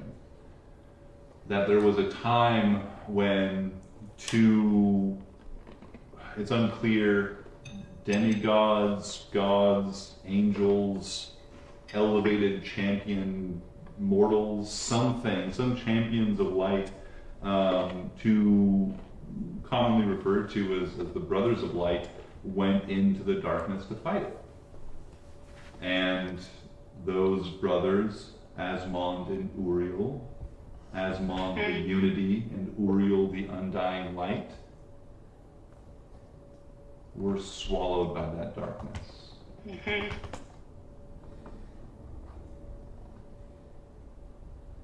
I think there's something there that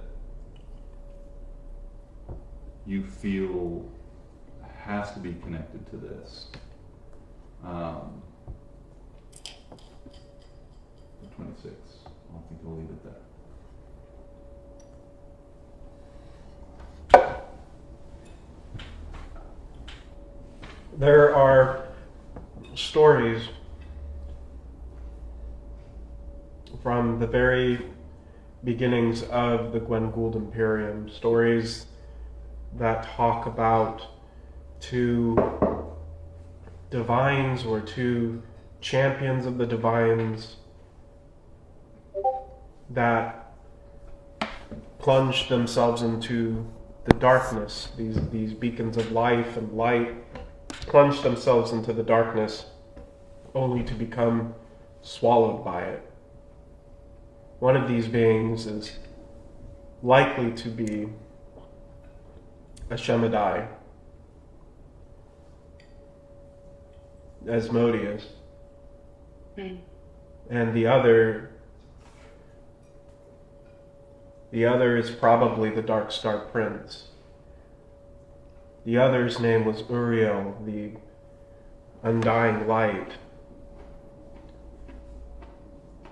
I can't say for certain which god this may be, but if Xerox is now undead, I would assume that deity would likely be a patron to undeath itself. Oh, interesting.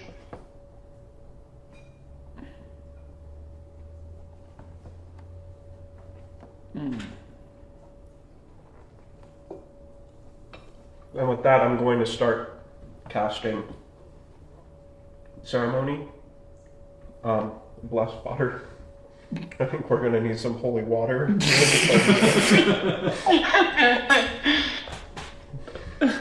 No, you look great. Xerox starts. Nothing but Xerox fresh. starts hissing.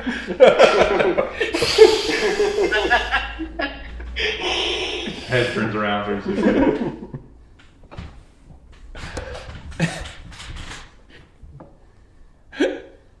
Bell of Ilmater compels you. Wait, No. was Ilmater...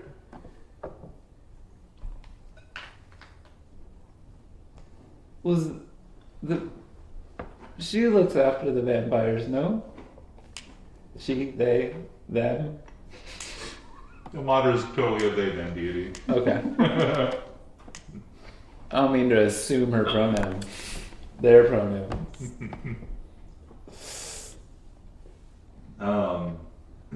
Are you asking for me to remind you of things I've told you in the past, or what are you asking here? I'm spitballing out loud to the group. Okay. Is that not what we I were... don't remember. I could have sworn we talked about that at some point. That There was they were an first... in-depth thing on Ilmater, but I don't remember a good deal of it. The vampires were created by Orcus, and they were abandoned by him because they clung too close to life, and that they were taken under the wing of Ilmater. And the temple was full of undead. I think that was part of a corruption of...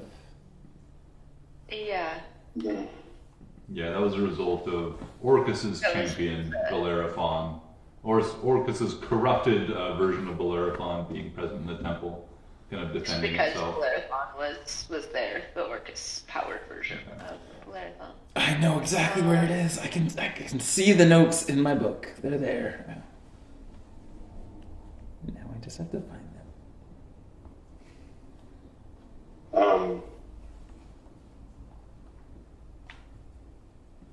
I know this is a great deal to accept to you all.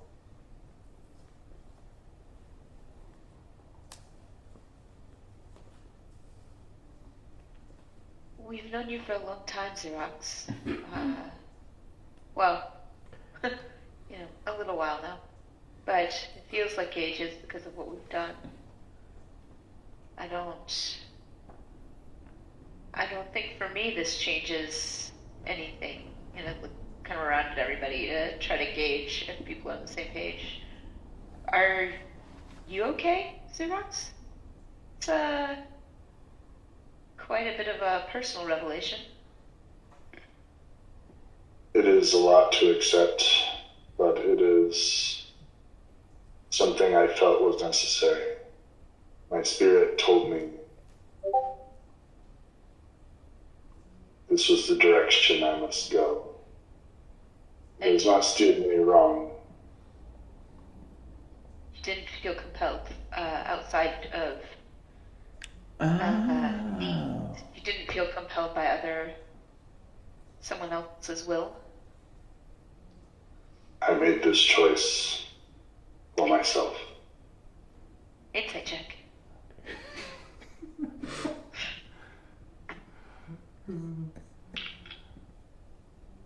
I can't tell for shit. It's true. Am I trying to persuade her, Mark? Anytime there's PvP insight versus persuasion, I'll leave it to largely for you guys to interpret the roles. So Carly, you're doing the insights. You can vote. You can let Jared know, and Jared can roll a persuasion or deception or whatever secretly, and kind of take that into account. And I think we can all be adults and not lie about the deception roll you got or something in this game of make believe. Yeah, I always get a 20 on my deception rolls. Yeah. I rolled a 12.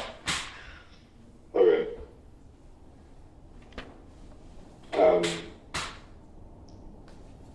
As far as you can tell, I'm being truthful.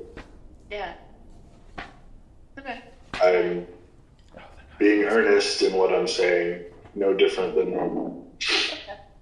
Yeah, I mean, I think Quilla just wants to make sure that, there's not, some whispered Whitney's evil bend behind, something being manipulated for you. But yeah, if you seem like yourself in that way, I feel something. Obviously, something has been removed, but I also feel a weight has been lifted. If that helps.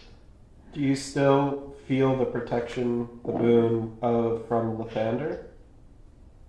Is that something that you can still call upon?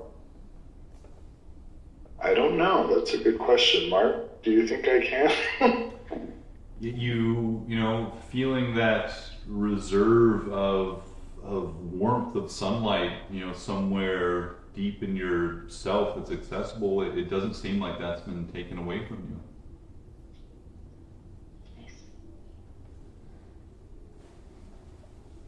you. I feel that I am still blessed.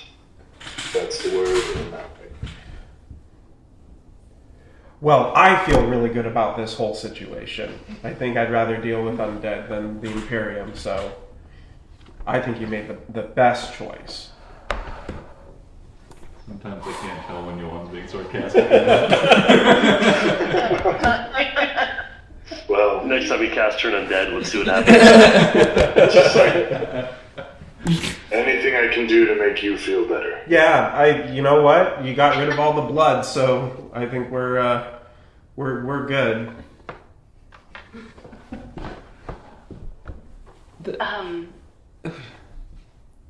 One of the ramifications of this, it sounds like, is that could we fall into a situation like we did with Gray, should you perish on the battlefield, Xerox?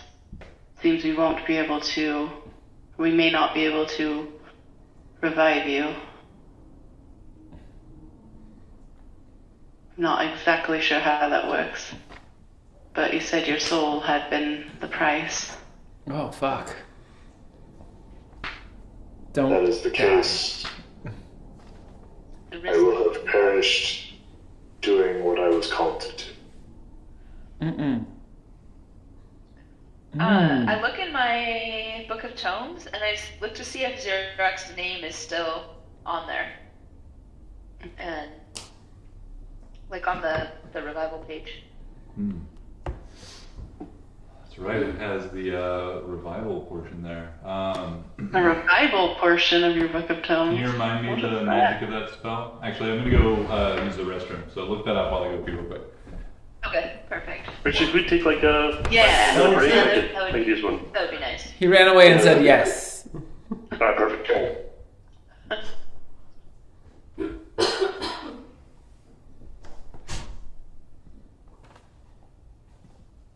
Orcus and Asmodeus were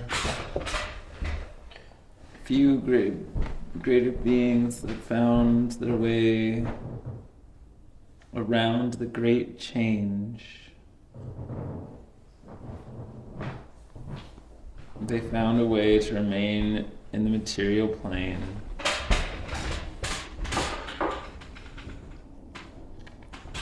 Orcus hates life and wanted to make servants of the vampires. Not all were willing to serve. Ilmater provided understanding to the vampires. Built a fountain of Ilmater, found the wand of Orcus. Forces of death built around it. Lumos is the waste.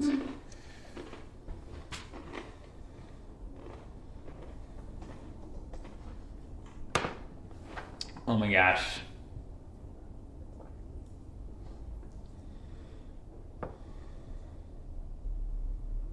I have a feeling that this is bad. Wow. I think it's orcas. It's either that or it's one of the Necrarchs. Oh, God. There's so many notes.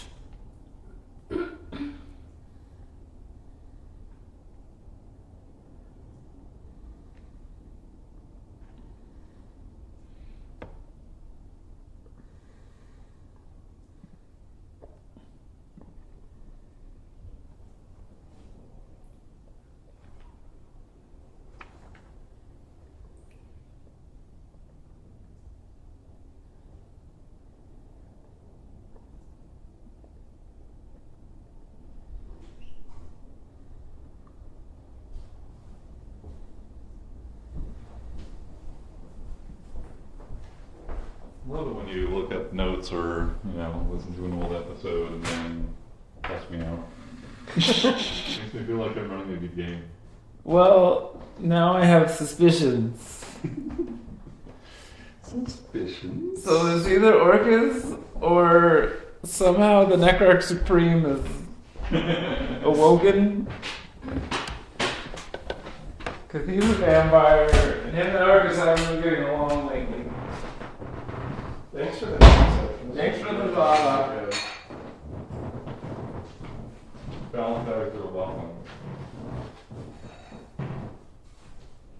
She didn't say that. How about working her now? She means it.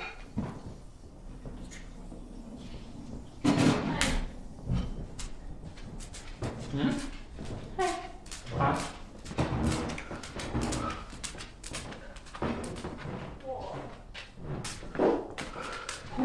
Definitely expected a little bit more convincing required.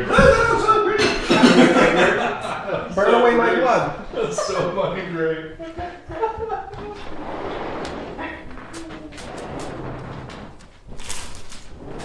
Coming out, little pup.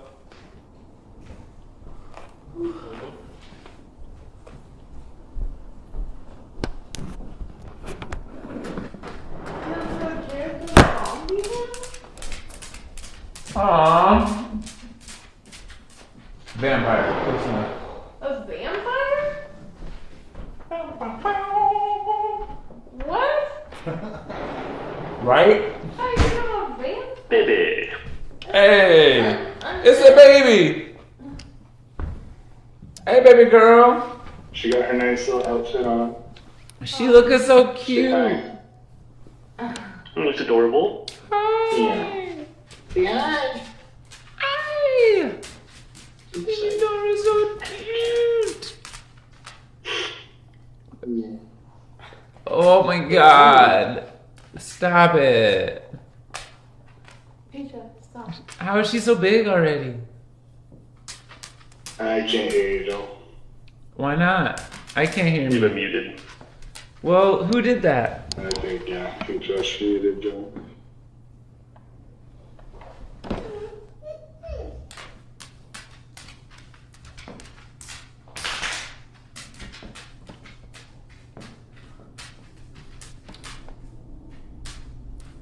I don't know how to fix it. I can't fix it. I don't know. And Go he's downstairs. around the table. He's downstairs, and I don't know how to jerk his computer.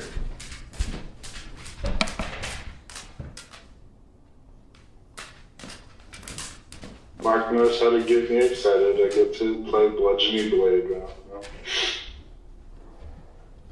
I don't know how to unmute us. That's so funny. No. Yeah, that's pretty interesting. Mm.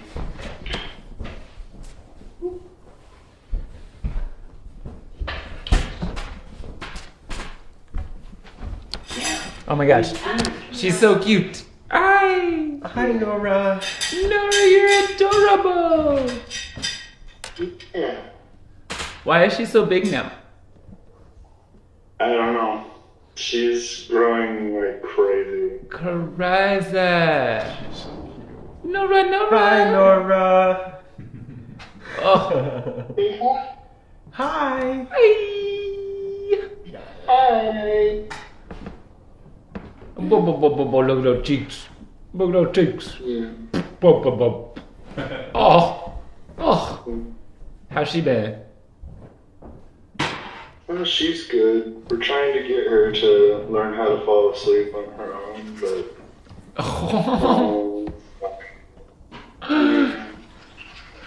Who wants to She's fall asleep like- on their own? no, it's overrated. Yeah. You know, you need to be fall asleep while eating or be cuddled to sleep. Yeah. Yeah. It's the only. It is the way. This is the way. Well, if you figure it out, Jared, please let us know. Okay. Oh no.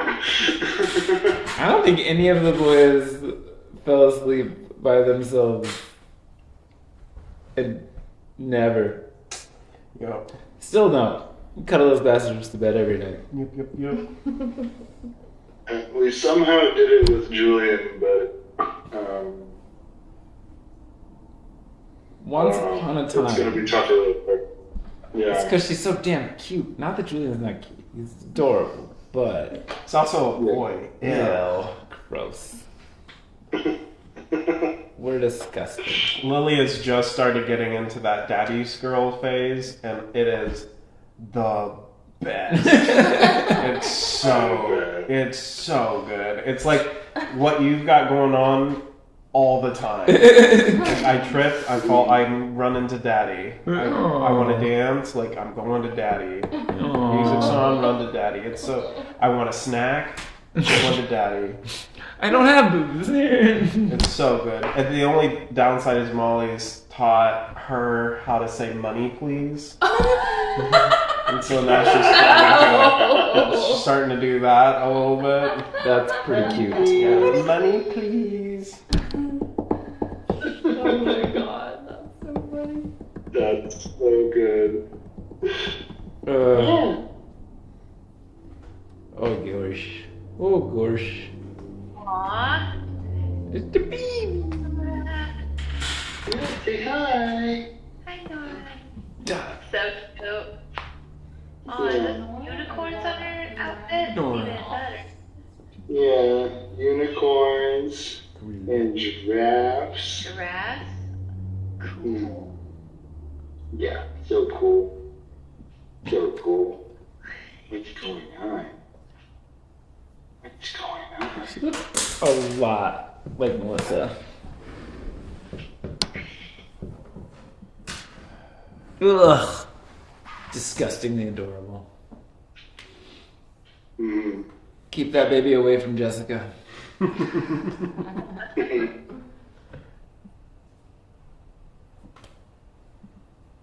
Ugh. What, no? She hasn't convinced you yet? I mean, we're still in talks. It's the problem. I'm fine with it. It's just, you know, $3,000 is a lot of dollars just for the honor of starting to try again. Snip, snap, snip, snap, snip, snap. It's so Snap, snap. You don't know what it does to a man. You don't know what it does to a man.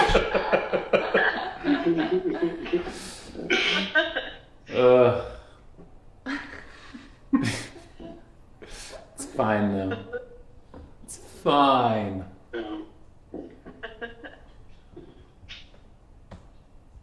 Ugh. But with babies this cute around, it's contagious. Yeah. Ugh. Yeah, she's growing so fast. Like we had to send back her. We got her Christmas jammies, and they're now too small, so we have to go exchange them for. No, It is October. I know. Okay. Yeah, better go pretty big. No. You should not be buying Christmas jammies. What? Huh? What'd you say? I married a planner. Ugh. Somebody's gotta do it. Thanksgiving hasn't even happened yet. We have the Christmas presents already taken care of. And I will matching, end you. Really? Matching family Christmas pajamas about a month ago. Wow. Yeah, that's what I said too. intense. Did I just hear a firework? Because I'm gonna punch somebody. I mean, I'm glad that somebody has the opposite skill of me on that end. Oh my god. Ugh. Yeah.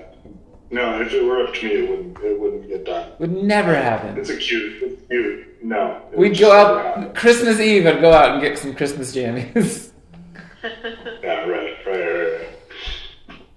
But yeah. We do it every year, and now Nora gets to be a part of it. Yay! Hey, Nora. What'd you go with this year? What's the theme?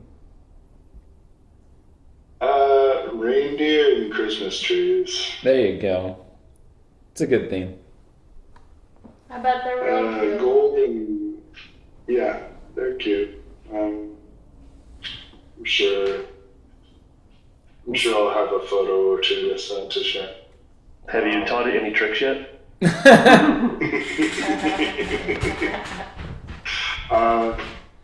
If I squeeze her, she'll throw up. That's a cool trick. Let's see it. No, she's already done that once today. And it's kind of a once per long rest kind of.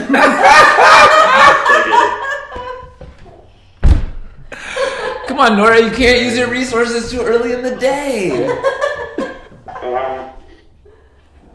Yeah.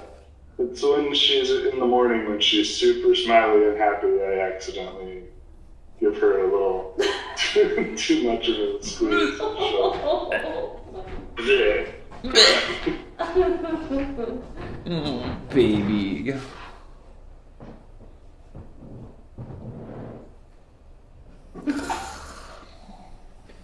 My neck. It's okay. What are you doing? Survive. See, my hip goes all the way down. Yeah. Oh. Did it this week. Crap. Yeah. Yeah. Good for you. Ukatoa. Ukatoa.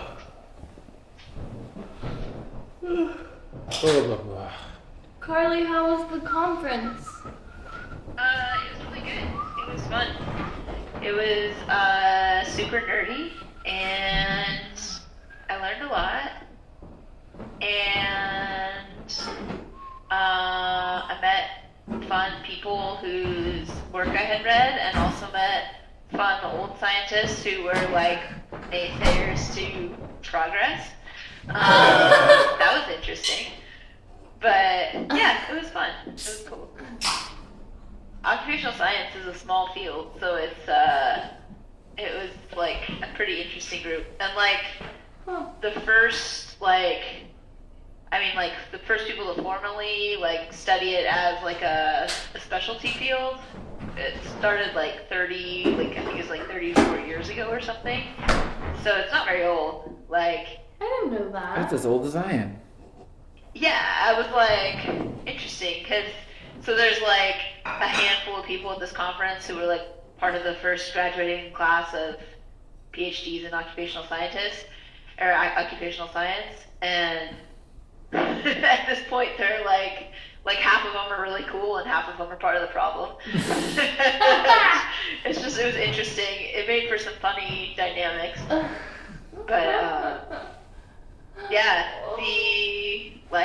it was good. It was funny. Mostly it was good. Remy and Petrie survived. Yeah, Mark and Bridget took good care of them. They seemed to be pretty happy. So, I'm very grateful. Sarah, who do you have in your lap? Oh no, it's again, Virgil. Who? You're muted. Sorry, sir. Oscar! Oh, Oscar. He's a grouch. Oh, look at him!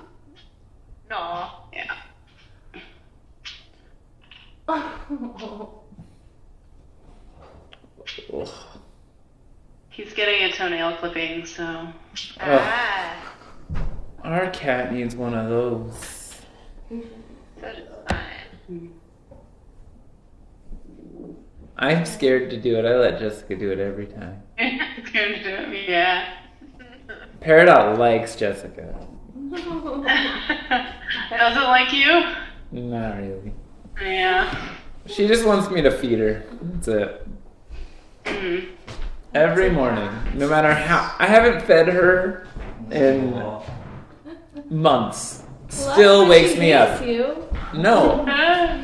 It's Kennan's job to feed the cat. Always Kennan's job. And when I feed her, I do not feed her a bunch.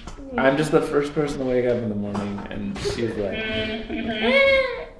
even when the boys are running around, still. Meh.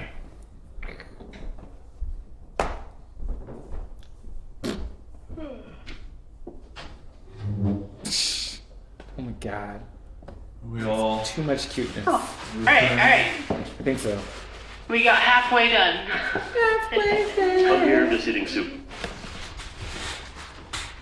I can share what that thing says too. Do you want me to just paste it in the group chat, or do you want me to read it? For the gift of the protector from my. Oh, I was confused for a second. What are we talking Yeah. about? That my tome thing. Oh, yeah. Protector, that 0 hit point thing. Oh yeah. Uh, Read it I'll for just- me, please. Yeah. If you don't So mind. yeah, totally. It's one of my invocations. So it's based on my Fae Warlock stuff. And it says a new page appears in your Book of Shadows. With your permission, a creature can use this action to write its name in the page, which contains a number of names equal to your proficiency bonus, blah, blah, blah. Thanks, I already read it. I shouldn't have asked you to. Unless anybody needs it audible, like I'm good. This magic does not is not resurrection. It shouldn't be affected by this. Okay, cool. Even without like investigating what effect Xerox's new condition may have on resurrection attempts, this doesn't even fall into that category. So it should be. Okay. It doesn't, I was thinking, like, it's a different kind of magic, so it doesn't have anything to do with deities, so. Well, even more specifically, it's reduced to 0 hit points, but not killed outright. It specifically states it comes into effect even before someone's even killed. So Right. it's not even an Okay. immediate revivification or something like that. It's a step before that. That makes sense.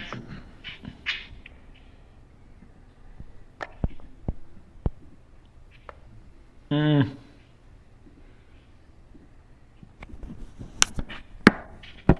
Well.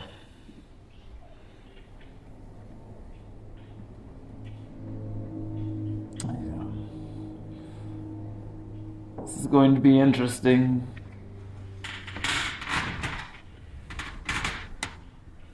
Can I make an insight check against Johan about your comments about it being? Absolutely. I always roll a natural 40. A natural So give me a little 40. whisper. What's Johan feeling about this? Were you genuine? You can either, if you feel. Yeah, totally. Yeah, Johan's, given his past, has a humongous problem with anyone associated with the Imperium. There's a lot of trust issues there, and to not have to worry about that anymore is really undead. That's a very manageable problem. Yeah. Imperium, way more difficult to manage, and so. Fair. To see Xerox step up in that way and make that sacrifice for their group and for themselves and their group, that's just good in my book. Okay. So if in the future, if anyone else has a problem with Johan, just burn away all your blood and we're good. That's I think the takeaway there.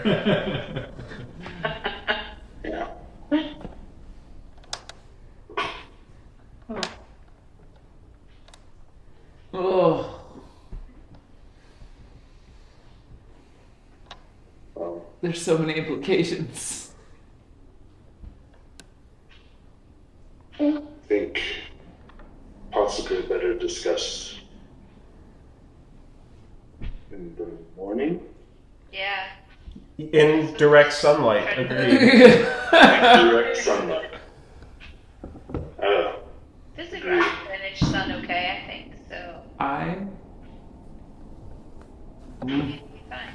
Yeah, it's the last one too. Sorry, we're hearing fireworks. There's some crosstalk here at the table that's unrelated. Ignore it, everybody. We gotta run a tight ship here. We got a lot of fans who are paying good money for a show. I can edit this out in post. 3, 2, 1. Alright. So about Trump.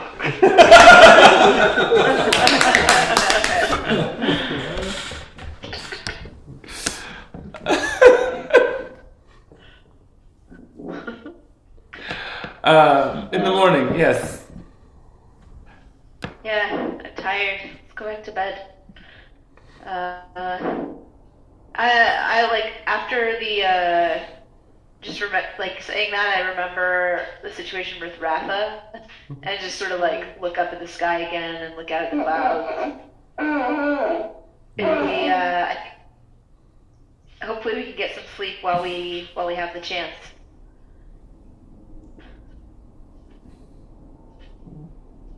You hear Gray snoring loudly in the next room. Beep Boop will shut down on deck instead of going back to their room.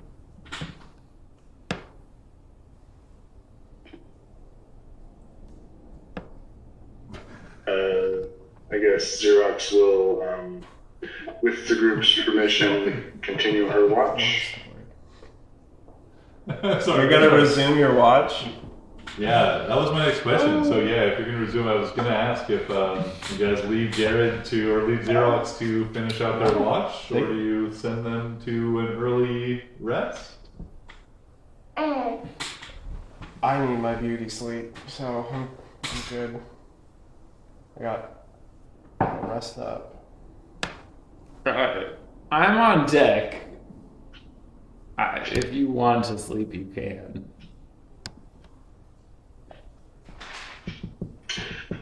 I think I will take that.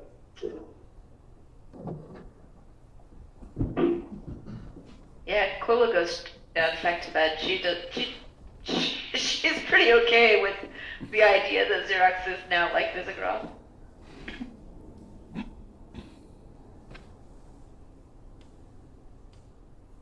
Well, are you filling in for Xerox, or? Yeah. You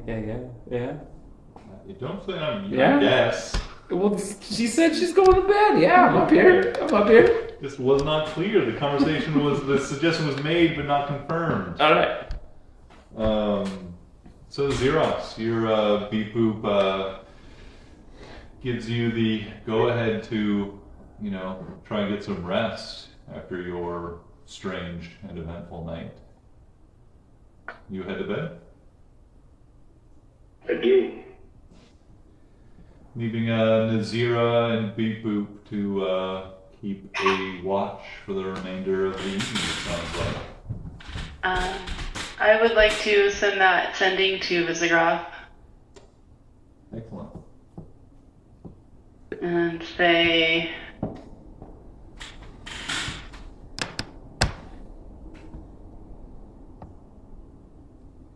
one of our companions has made a deal with the Darkstar Prince, and now is undead.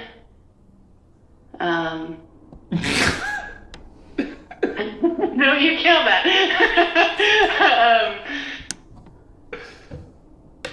In order, how many do I have left? What are you on? I wasn't counting. You have 7? 4? 7? Yep. Okay.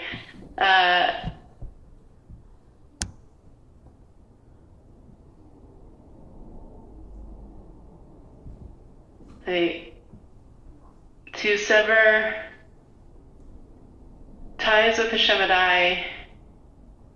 Any advice? Bring bugs. Bring bugs for Gray.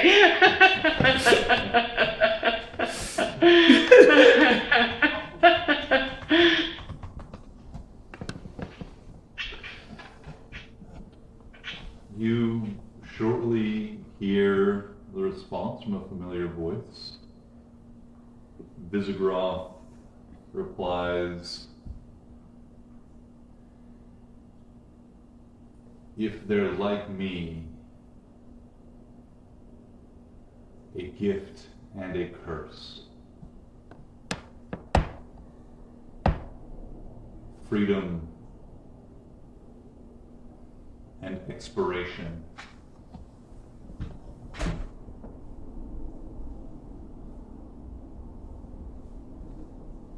Tell them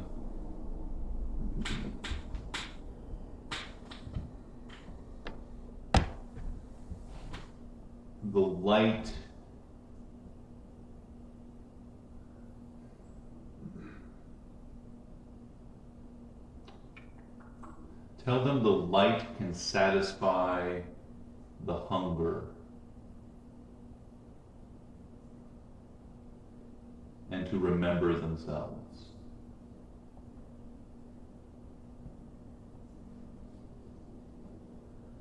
Anybody counting? How many do I have any left? Hold on. I wrote it all You're down. muted. You're muted, Carly. 1, 2, 3, 4.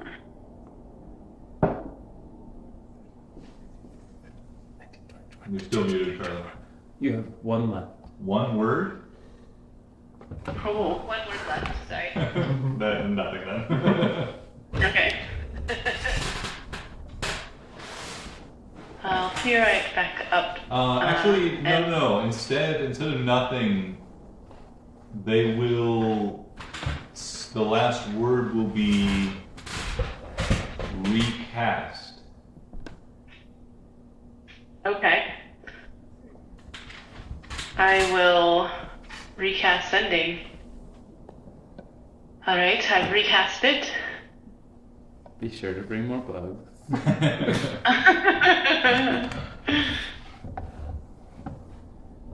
That's all I'm just gonna, reopening the channel.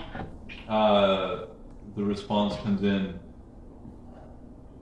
Tell Quilla, scaled enemies abound.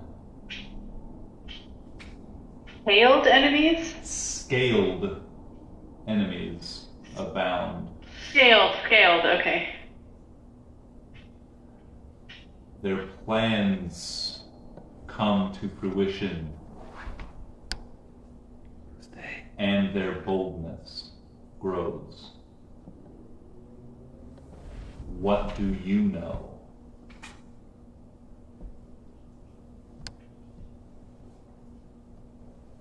Got 8 left if you want.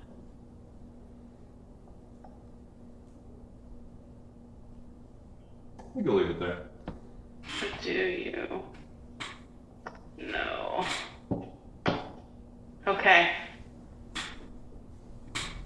I'm gonna go find Xerox and Quilla. I'll find. Oh, what? They went to bed. Oh, but I've got important. They just went to bed. I've got important messages. I can't wait until the morning. No.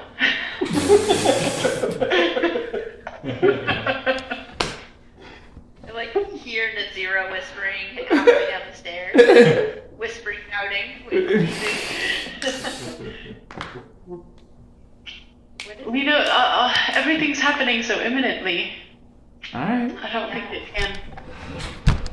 You spoke with Isidra. Yes, he had a message for you. He said to tell you that scaled enemies abound, their plans come to fruition, and their boldness grows, and he would like to know what you know. Or what we know. I considered messaging him back, but then I thought that it would be very long message, and I'm not sure I could succinctly put it into 25 words or less. I would say the tides and Rafa seem to be signaling. Something is imminent, and we are noticing all these forces of evil are coming ahead together. I don't know how to phrase that concisely. What? Just that all these forces are coming together at the same time. Perhaps Visigoth would have to write it in his own hand, but if we get a second and you have a spare pair of teleportation spells, it would be nice to go pay him a visit. I could have him write in the book and we could keep in closer contact. A good idea. It may be... I was thinking that would be nice down the road, but I'm worried that the need might be more imminent than we have realized. I mean, we can always message, but it's efficient, yes, to have the book. It is. Could also tell him perhaps that Rotho's related to the Deep Mind? Because we believe it is, right? In the unraveling. It was all a plot to bring in that egg. Oh, yes. Yes, we should tell him about that. Does he know that it's an egg? I don't know if he knows that. It's hard to remember exactly what he knows. He knows that Rafa is... He shared a lot about Rafa with us, I think.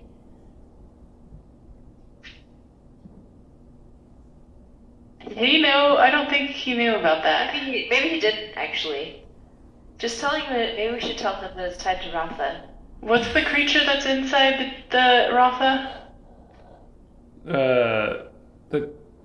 I always want to call it the crawling darkness. Is that right? That's the crawling. It's the crawling darkness.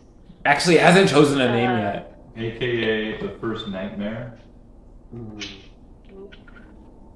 Okay. I'll send another sending and say,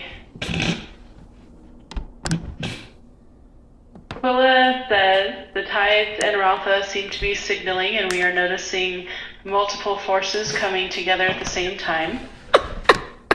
You guys lose track? And 1, 2, 3, 4, 5, 6, 7, 8, 9, 11, 12.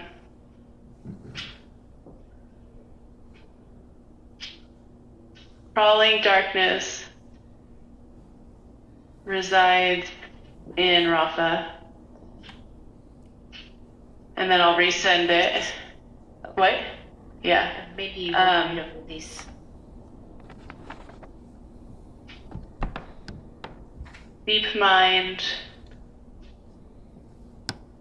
manipulated history to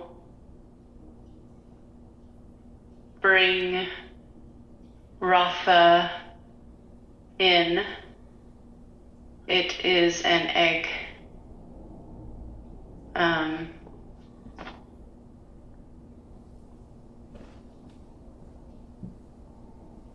And it's the first nightmare?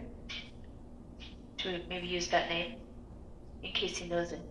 Also known as the first nightmare, or also the first nightmare. I think that's good. Anything else? Anything else? That is... do we have... How much more do you have? I wasn't counting that time.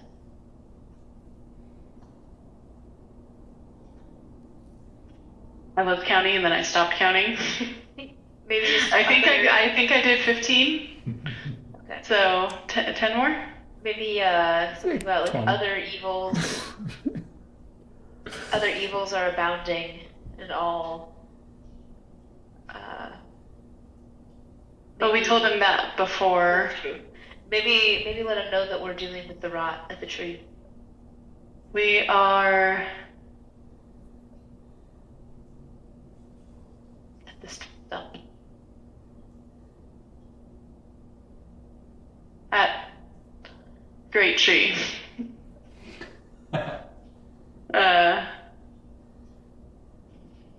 And I'll recast it again, dealing with the rot.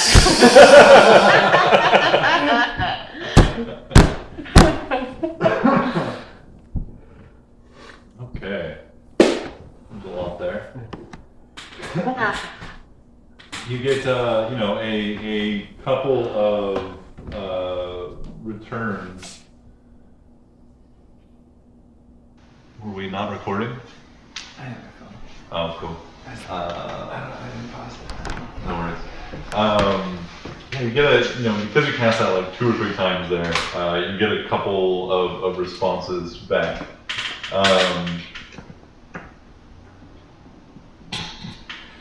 First. This is bad.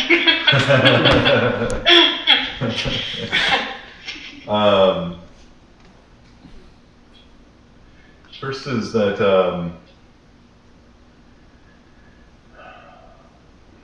agree many evils afoot. Undead walk near Scophia. Something awakened. Serpentkin, one word.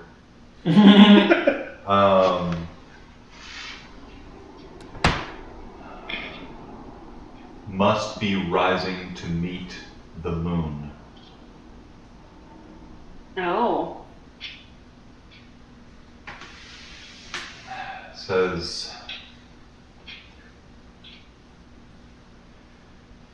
deep mind question. First nightmare, serpent god. God is the first word in the next reply. Yeah. We'll say he omitted one of those participles or something. Snakekin was one word. Yeah. Yeah. Technically, actually, was all one word. Yeah.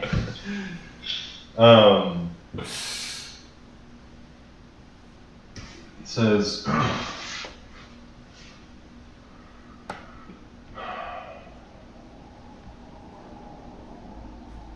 many enemies approaching perhaps a single deadline. Or equally afraid of plans being thwarted. All rushing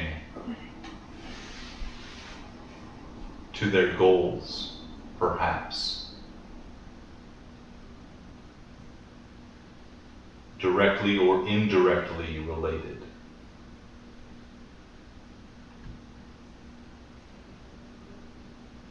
How many words left, Carly? 2.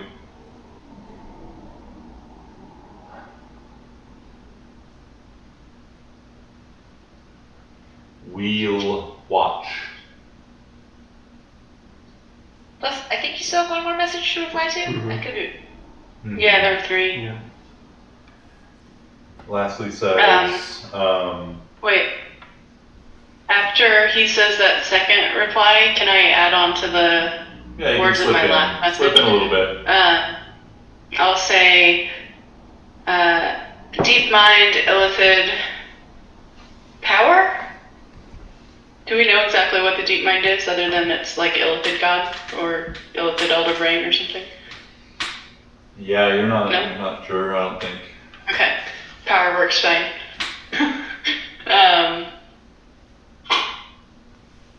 Behind unraveling missing history throughout time, or missing history throughout time.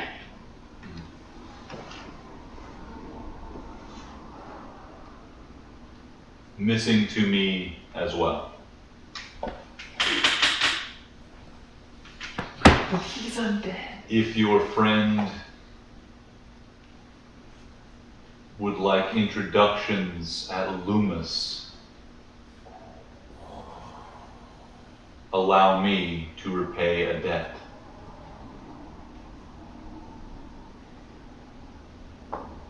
It has been many years, but I am sure my name still carries weight there. I think you maybe cut off there, but got Perfect. the message across. We haven't talked to Visigoth about the Necron. Oh, we haven't. I wonder if he knows more about the vampire god. He probably does. We're gonna, Yeah, I mean- we're gonna have to hang out. Didn't know he was associated with the Darkstar Prince, so I don't think, unless we did and we forgot, but Well, unless the I don't Dark think Prince it is really Orcus, in which case, yes. But we also know that I they mean, are it could fighting. be. From what I remember, the Orcus and the vampire dude are fighting, That's true. or not on the same page. They are not on the same page. yeah. Also, we're getting to them. They all know about the Big Help Game. And in their fear, they are now coming to mess us up. It is. That's what I took away from that message. Absolutely. Yeah. Same deadline or same problem means that we're here to face it. And it's Or, you know. ahead. Maybe the Imperium is working on something. Yeah, could be that too. Or there's some upcoming celestial event. Yeah, or just, fate and Some alignment of the planes that we're not aware of. They did refer to the rot as a common enemy, They did. Oh yeah. so maybe they're here too. And so I think, yeah. I like those smiling smart. Have you arrived? Are you here now, Xerox, or are you in your room? In my room. Okay. I was like, wait a minute. I'm in your room. Okay. I thought I was picturing this conversation happening like in the hallway with Yeah. Oh, okay, so yeah. quarters, like door open, kind of. Walking you were like, towards Xerox room. Johan Yeah, like I- casts thaumaturgy and says, "Can you please keep it down? You're trying to sleep." I pull out my book of shadows and write, "Way to wake up the rest of the crew." You hear Shippy say, "Hi there, it sounds like you're having trouble sleeping. Would you like some white noise?" Please, and yes, anything. Shippy's voice comes in on that Can move. you stop learning invisibility and learn silence instead? You got it, Cole. Okay, Johan. That was a joke, Shippy. That was a joke. I've got silence. I can make it work. Thank you. Great, just summon some bugs to create some white noise for himself. Just keep them crawling around your ears, so it's just this like constant noise. Somehow Two caterpillars go in each ear.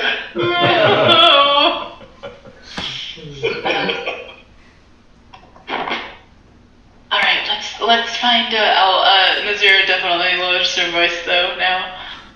Let's find Xerox. And I'll go look for Xerox. Xerox isn't here, I think. I just go back in. Knock. I don't know. Do we all sleep in the same quarters, or do we all have our own rooms? I forget how Shippy stays. Yeah, I have no idea what the. I think we have our own rooms and stuff. I think we have our own rooms. Okay, fair. Yeah, Shippy is definitely spacious enough for you guys to spread out as much as you wish. At least until you fill Shippy up with other things. But right now Shippy's pretty empty aside from some stores of Bellstone and just other basic survival goods and stuff. A few dead bird carcasses. Yeah, there's still a few dead birds and some nooks and crannies you haven't found yet, but What about the crew? Do they have their own rooms or do they share a room? they share a room. Okay.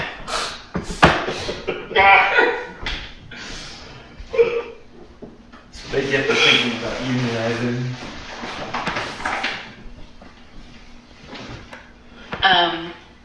I'll knock on Xerox's door. I'll invite them in. Xerox, I have a message for you from Visigroff. He said, the light can satisfy the hunger and to remember yourself. He also said that if you want an introduction in the city of Lumos, he would be able to help us. I would think if his name goes far in Lumos, that may be worth our while. I think so too. He's so far proven to be a good ally. I just assumed I went with. Yeah, absolutely. Absolutely. Are you sure you're all right? Well, to be honest, no. But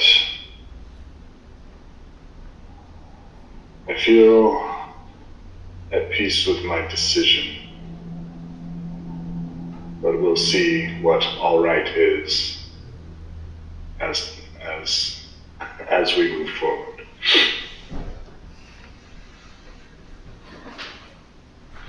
Yeah. There, Hannah pats you on the shoulder a little bit awkwardly, but nonetheless.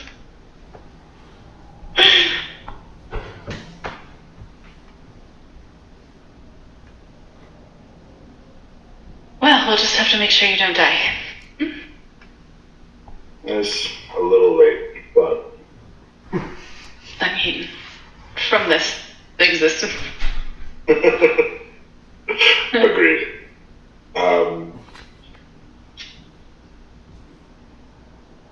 Now,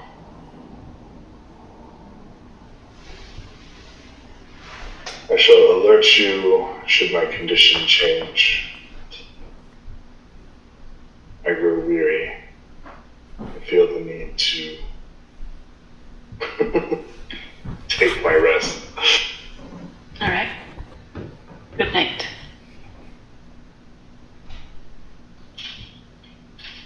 I admire Night, Paula? your decision, Xerox. It was a Yeah. bold thing, but I think that was probably wise. And I hope it plays well for you. I hope so too. Thank you. Yes.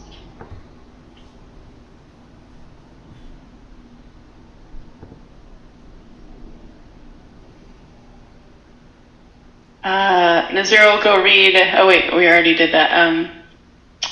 We'll go back up to the deck to finish her reverie. Okay. Willa goes and finds her hammock, goes back to bed. You each return or continue in Gray's case, sleeping, but you return to rest, and Beep Boop and Nazira kind of keep an eye on things on the deck as the remainder of the watch continues. As the last few hours of your guys' rest proceeds, like a perception check from both Beep Boop and Nazira, if you are keeping an eye out. It's mostly just staring at the stars as they get further and further away. I don't think he's actually paying attention while he's up here. Fair. The stars start to gleam less and less brightly as they're, your vision is obscured by layers of air and atmosphere.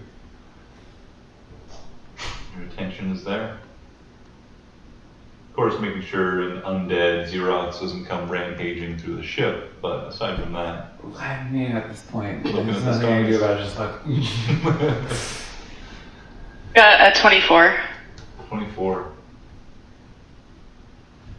So you. If my reverie is over, otherwise, then probably not.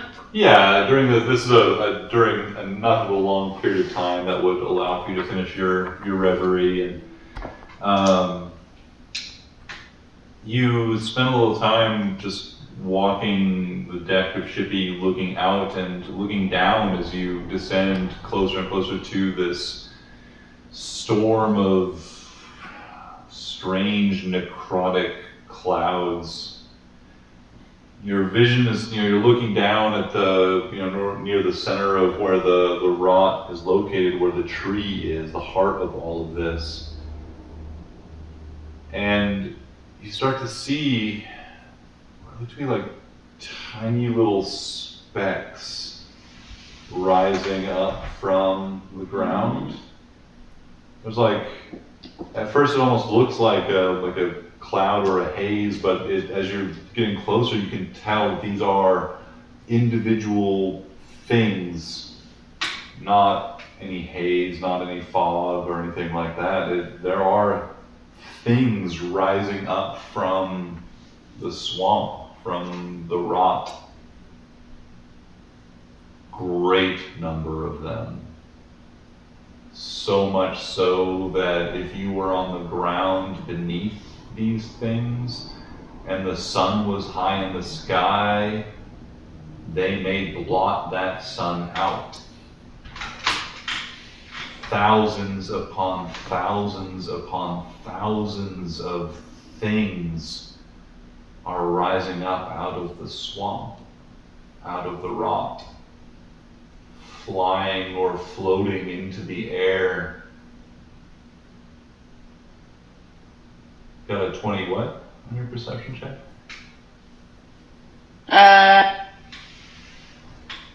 24? 24, yeah.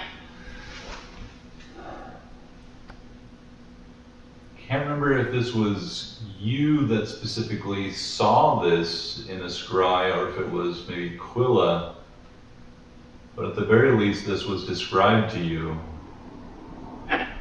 Creatures with strange bloated cysts full of volatile swamp gas rising up out of the swamp, like little goblins and such, or what you saw, or what Quilla saw in that scrying, with strange, like enormous tumorous balloons causing them to fly up out of the swamp itself. Thousands upon thousands of bodies reincorporated and reused by the rot to send them into the air. You are now descending into this veritable cloud of these things. Beep boop. You see these? Huh? Look over the bow here. I look over. It takes a moment for you to really understand and interpret what your eyes are showing you. But you too saw or heard this described.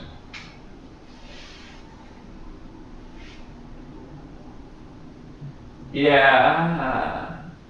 Do they look like they're on trajectory towards us, or are they blooming outward away to spread the rot elsewhere?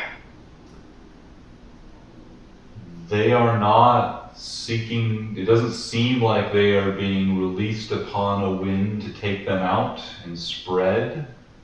They are lifting up out of the swamp and growing more and more numerous in the air above it.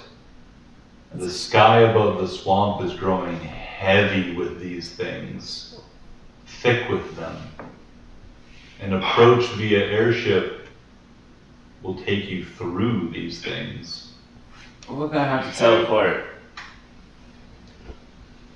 We're gonna have to what? We're gonna have to teleport in. Warden? Teleport. Teleport, okay. Or Borden. I said we're gonna have to tell Warden. We're gonna have to tell him eventually. Warden is not gonna like this. Yeah, Yeah, we are. I don't think we can bring Shippy through this. Well, With your Shippy? 24, I would say that it's not impossible for Shippy to navigate through this, and you don't know necessarily what dangers these things might present specifically. It would definitely be, this is obviously posing a threat specifically to your approach. You think that it stands to reason this is the Arbinger knowing that you are coming and responding to defend itself. But from what you see, especially if you can go invisible, like it's not so thick that like you wouldn't be able to navigate through them. But again, like it's wise to be cautious. I'm not going to say it's not, but just to like make sure that like you guys as players are understanding what I'm describing. It's like a big minefield, and as every good minefield in a story, it can be navigated if dangerously. I know the odds of my dice rolls. We're gonna have to teleport in.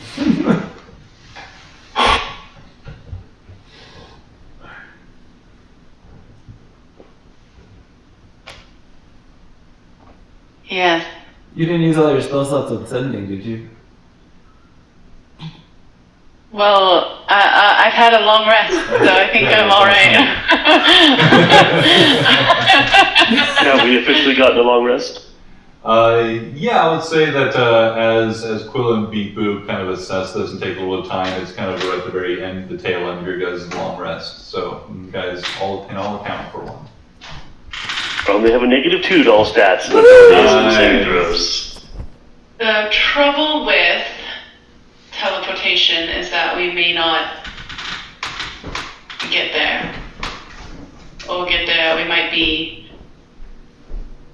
miles away in some forsaken rock swamp ocean. I mean, the trouble with going through that is that we might explode.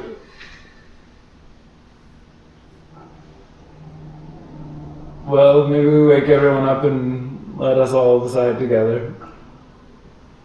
I think that's a good idea. Don't. Shippy? Shippy, wake everybody up except for Johan. I will go and get him more gently.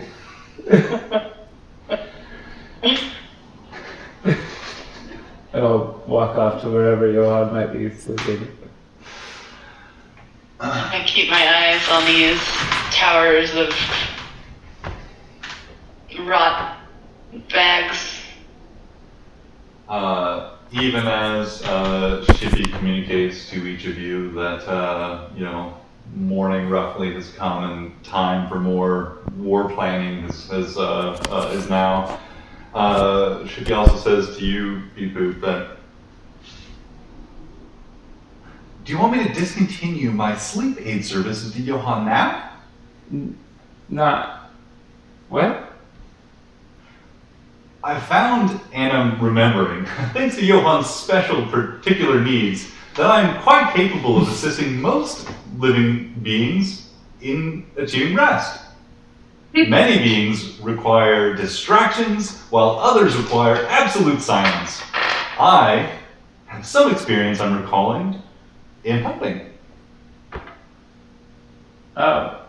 When did you remember that? Just last night, as Johan was raising quite a ruckus about the noise.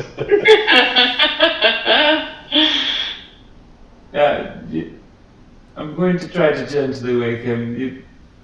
I'll maintain current volumes and content. Thanks. Do you remember anything else, Shippy? I think that my previous owners have been very needy. It's a good assumption. Can you say it for me one time? Something about the redacted? Thank you. Appreciate it.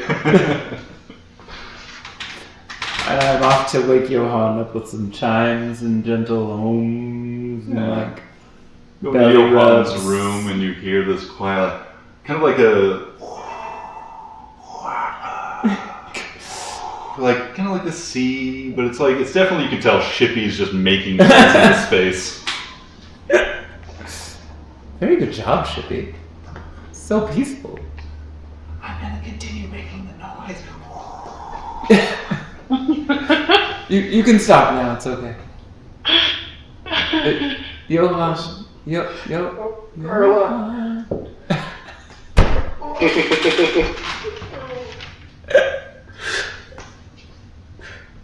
It's okay. Carla.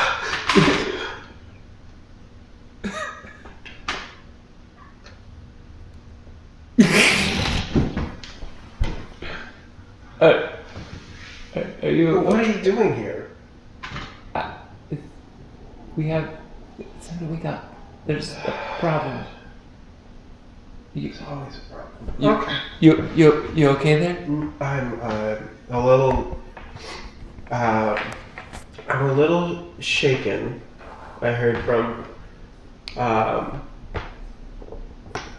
colleague that an old companion has resurfaced, and let's not get into it right now. What's going on? What's happening? Colleague? This is a band member. Oh.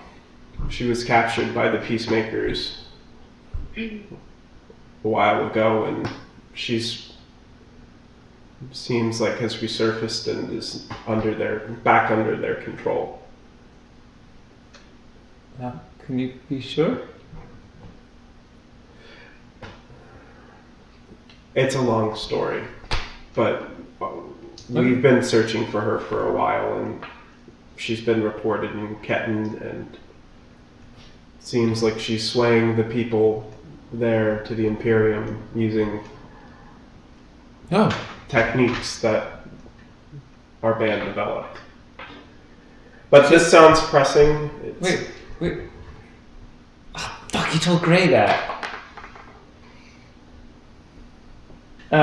Yes, pressing. Pressing. Let's go. I got my beauty rest. I'm good.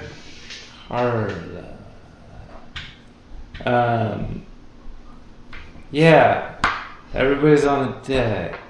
Sounds great. Let's go. There we go. A quick look in his room if there's anything interesting. You could just ask Shippy to wake me up next time. You don't. You seem to really want your beauty. That's true. I appreciated the wake up call. That's getting beauty rested. Yeah. Helped to have someone looming over you.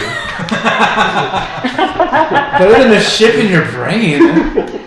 Did you hear those noises he was making? It was very peaceful. I didn't know. This ship is something else. Good job, Shippy. Thank you very much. Thanks. I can tell he was appreciating already.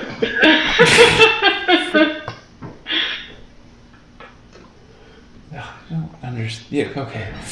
I'm gonna walk upstairs. But no, really though. I take a quick look in your room just to see if there's anything cool in there.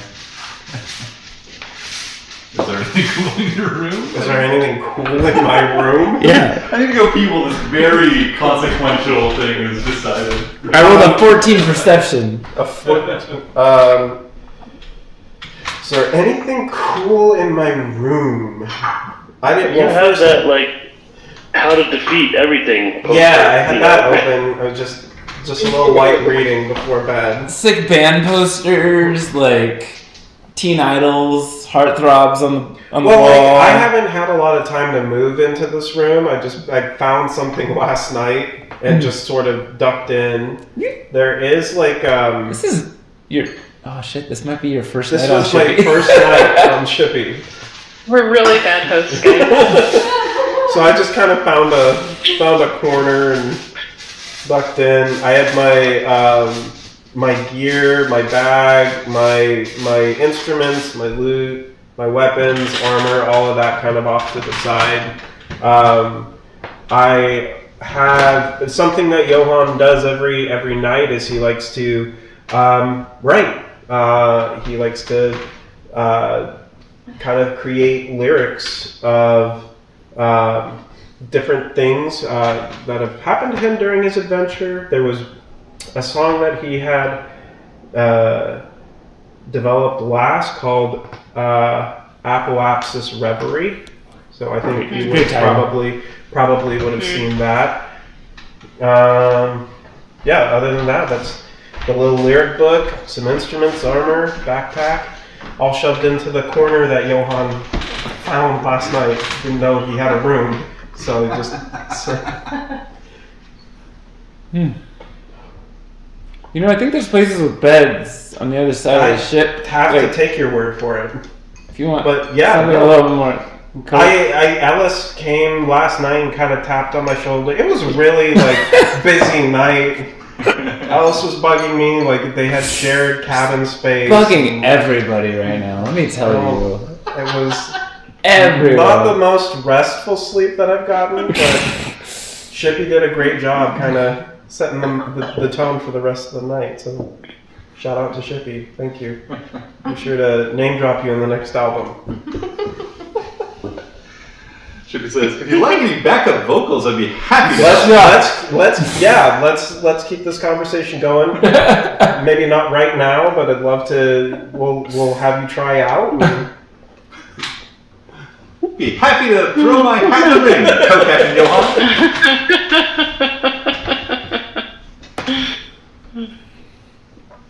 Oh, Shippy. And see. You guys head upstairs? Yeah. Your crewmates take to the deck? Quilla will look it up, but before she goes to see what's happening with all that, she is going to go see if Ellis and the crew are awake and check in on them. At this point, you do probably arrive, and they are, this time, probably all asleep. Okay. You go in, they're all asleep. Are you trying to keep quiet, or are you going to wake them? Yeah, I'm not going to wake them up if they're not ready. She's been thinking about the stuff that Ellie, or about kind of that Ellie mentioned that we should be nicer to them, and thinking about trying to recollect exactly how their hiring went down on that drunken party night, and she kind of wants to mend some things, but she also doesn't want to start it by waking them up, so before they're ready. Yeah, fair. So she'll be quiet. She'll save it for later.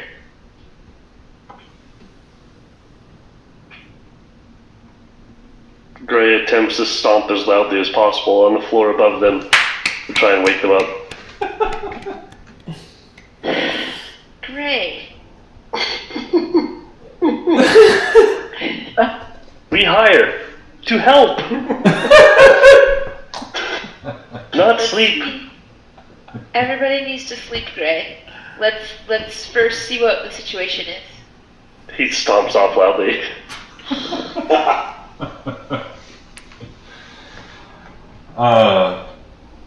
Yeah.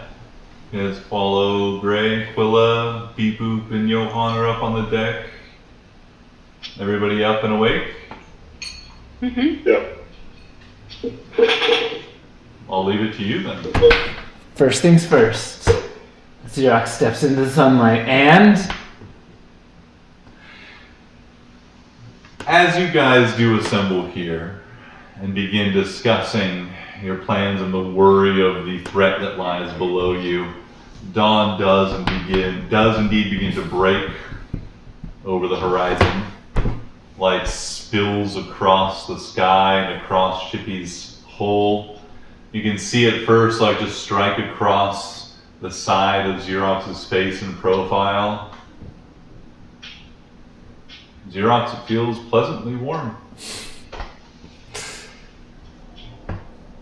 Does she sparkle?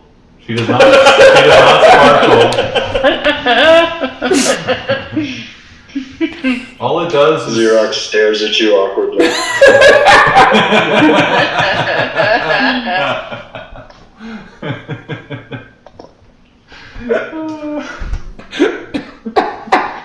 Yeah, Xerox has disadvantage on all charisma checks because the overly long stares and pregnant pauses just are too much to bear.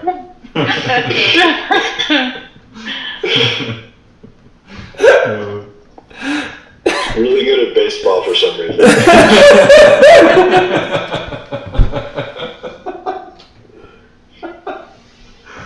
The vampire powers that everybody forgets about.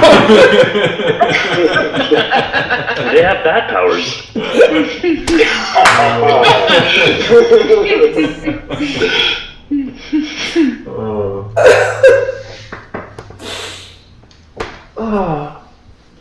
Whoa.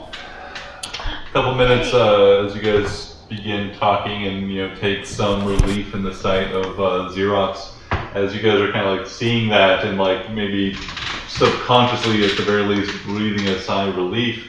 Tomothy comes up on deck and he's like wiping some sleep out of his eyes, and he sounded like there's maybe a crew meeting. Is there anything that we should be aware of? Tomothy! Good morning! Tomothy? Good morning, Timothy.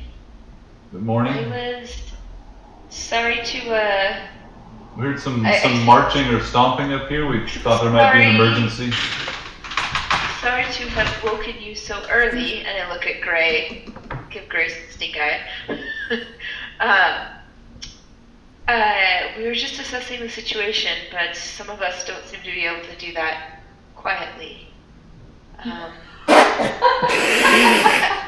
When we do have time, I think it would be great to talk with the crew a little more specifically about our terms. I do want to make sure that you all know that you're appreciated. Zero nods emphatically at this and glares at Beep Boop. This seems like a team discussion. Timothy was just about saying like, I'm sure we'll all be appreciated to hear that, and then here's Beep Boop say, it should be a team discussion. Like, As you all are a part of this crew, and therefore team, I think we need to make sure that is understood and respected. Agreed. Gray, make sure to put bugs in their beds tonight. Always do.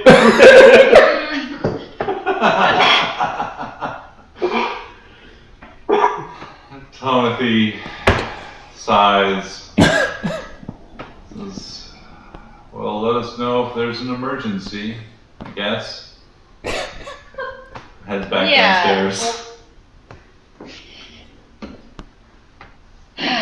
Did not go the way I had hoped. So, emergency. Not an emergency? Wait, is there an emergency? Yeah, what's going on? You might want to look Your eyes over the bow. down. Yes. Look over. There's The Harbinger is preparing for our arrival, it seems.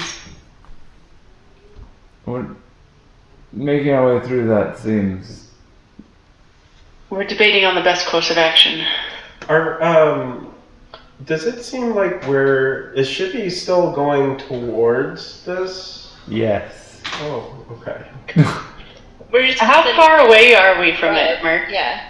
Yeah, you guys are still, keep in mind, you guys still probably the majority of a day's journey just to descend safely through the atmosphere. So it's hard to tell because you guys have never approached something from above it, before. So you guys are still miles away from this, but miles up, not miles across the world. Yeah. So it's a very different approach than anything you're accustomed to.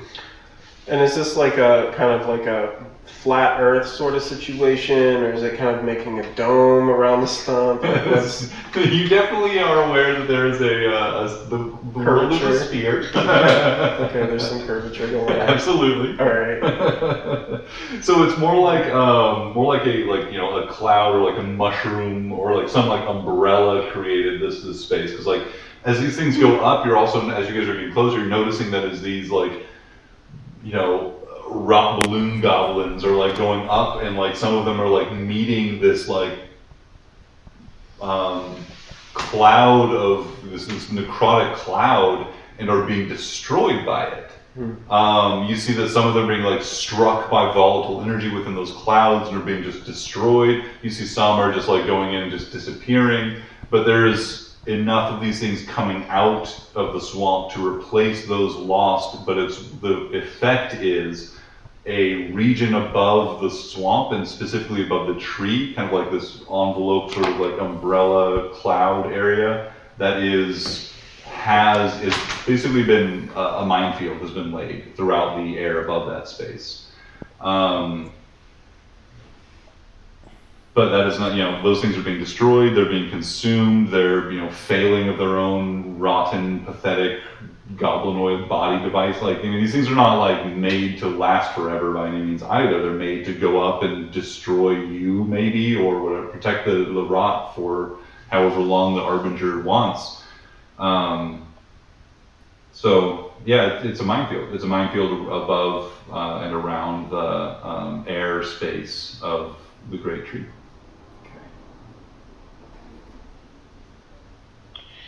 Shippy, how are you able to sense the creatures that are ahead of us?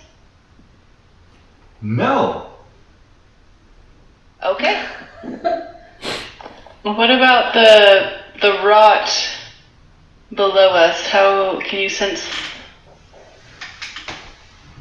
the multiple small blips of rot? You guys fed some rot to Shippy, or did you not? I think you did, right? We did not. I thought we did, Or did because not. that seemed like a bad idea. I think that we may have fed a little bit when it was just the bros. It's a fun little bit. I can't remember if I felt like we did because we thought that we could locate the rot if we fed the rot to Shippy, but I can't remember for sure. Joel, have you? I remember thinking those exact things. I don't remember if we did it or not, but I do remember that train of thought occurring in our brains. I feel like you would have. I mean, I feel like we did.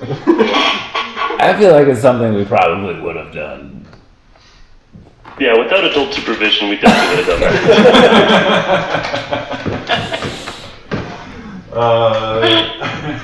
This is right on the label of Shippy. Do not operate without adult supervision. Like it also says, do not feed rot. necrotic, imminent rot.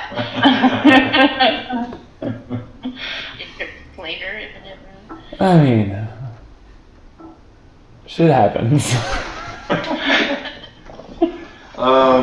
Well, yeah, that sounds like, in that case, Shippy says that, by feeding me a little rot, you've given me a little bit of an idea of what it should smell like.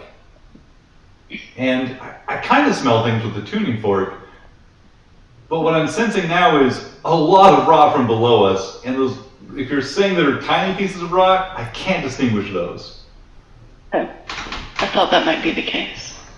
Yeah. Okay. So we would have to manually pilot you if we're going to dodge these. So we have. At least they won't be able to see us. Oh, is that finished now, Shippy? Invisible. That's cool. Nice work, Shippy. Thanks. He said he's almost invisible. He can almost become invisible. Yeah. Okay. So we have a few options. We can attempt to pilot Shippy manually. We can fly ourselves. That's always an option. We can attempt a teleportation. So there are obviously cons to each of these. Obviously, Shippy may not get through it, and then we don't know the potential for these to harm Shippy. If we fly ourselves, we're smaller, but we could also be more vulnerable if we do come into contact with one of these things. And I don't know how far we are above the ground, or how far they are above the ground, but it might take more than one casting. If we try to teleport, we cannot be guaranteed that we will arrive in the place that we want to arrive at. It could be any... I mean, it'd be tricky to arrive somewhere safe down there. Exactly. We don't know. We could arrive in the middle of some rock sea or something. I don't really feel too eager to stand in the middle of the soup, but I don't know if we have a choice. Gray says he doesn't want off the ship. Great fly good. You are a good pilot. I haven't dealt with the rot very frequently. Mount Inaru was my first time with the rot.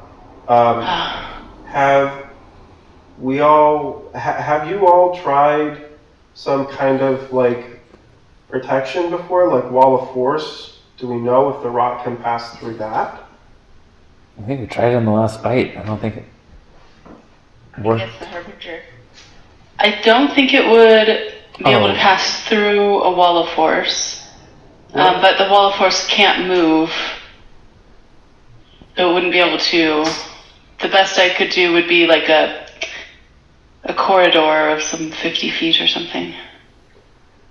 So we couldn't like place a wall of force at the very, very bow of Shippy to form like a protective wall and sort of just... Interesting idea. Mark, would a wall of force be stationary like that in the air, or would it move with Shippy? Given a terrestrial frame of reference, you think that it would be stationary compared to Shippy. Let's see here. Gray, you think you can fly through those things? Gray can fly. That's it. Two great answers. I've seen the man fly. Like that through a cave. Easy.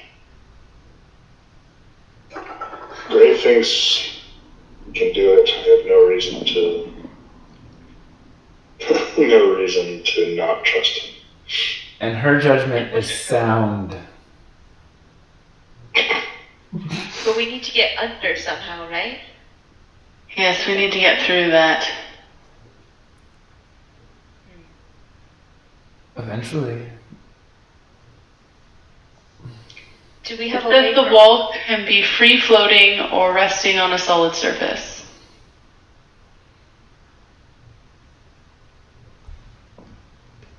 So you're specifying if... Sorry, I was just reading my text. Yeah, what? You were just determining if Shippy would be a solid surface for the wall of force to rest on. Mm-hmm. Well, Shippy might get damaged. Mending.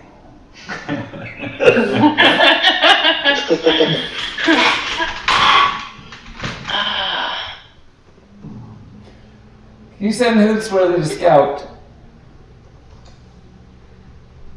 Yes, I can do that.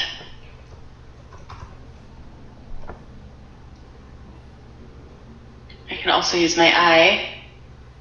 Oh, yeah. I mean, I can use my eyes. Is Hootsworthy a beast? No. Hootsworthy is a fae spirit. Okay. I given the language of that spell, I change my ruling in that it could be attached to a vessel. God wills it! I have language. beast sense. Yeah. Sorry, what was that? I have beast sense where I could see through a creature's eyes. So potentially could cast that on Hootsworthy. I can see through Hootsworthy's eyes without a spell. Yes, but I would also get the benefit of it as well. Okay. Alright. If you were going to scout, I would also get the scouting Okay. effect. It's not a bad idea to add an extra perspective necessarily. True. But I can only do so for 1 hour. Yeah, we want to make sure we time it correctly. Yeah. Let me...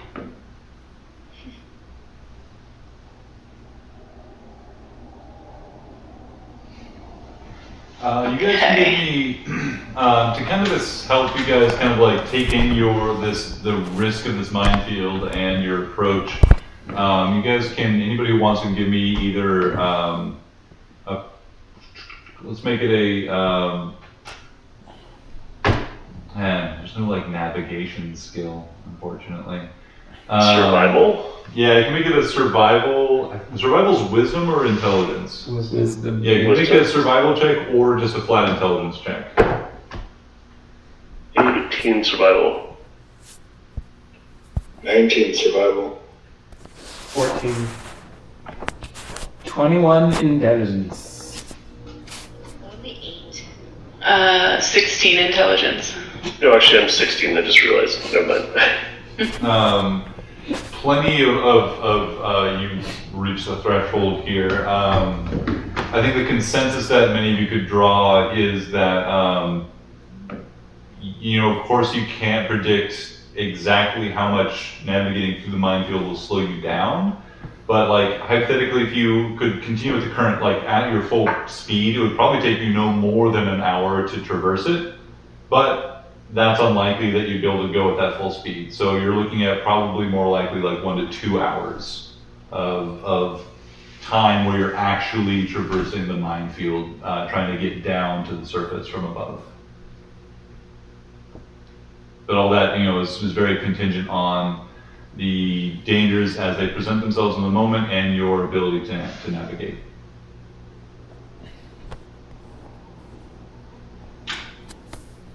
So while you guys make your considerations, sorry, I'll let you guys talk, but while you guys make your considerations for, resource consumption and threats and all that, so just some more info.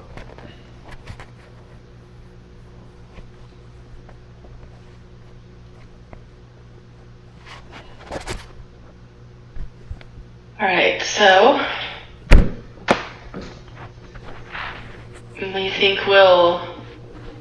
I think your Wall of Force idea might work, Johan. We use that. Should take us 1 to 2 hours to get through there, do you think? And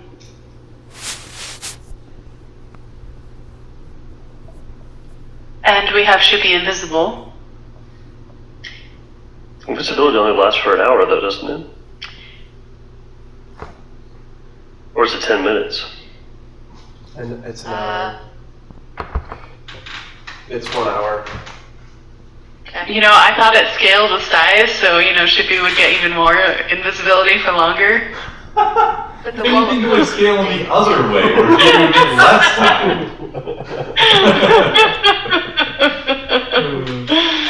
That's my wishful thinking.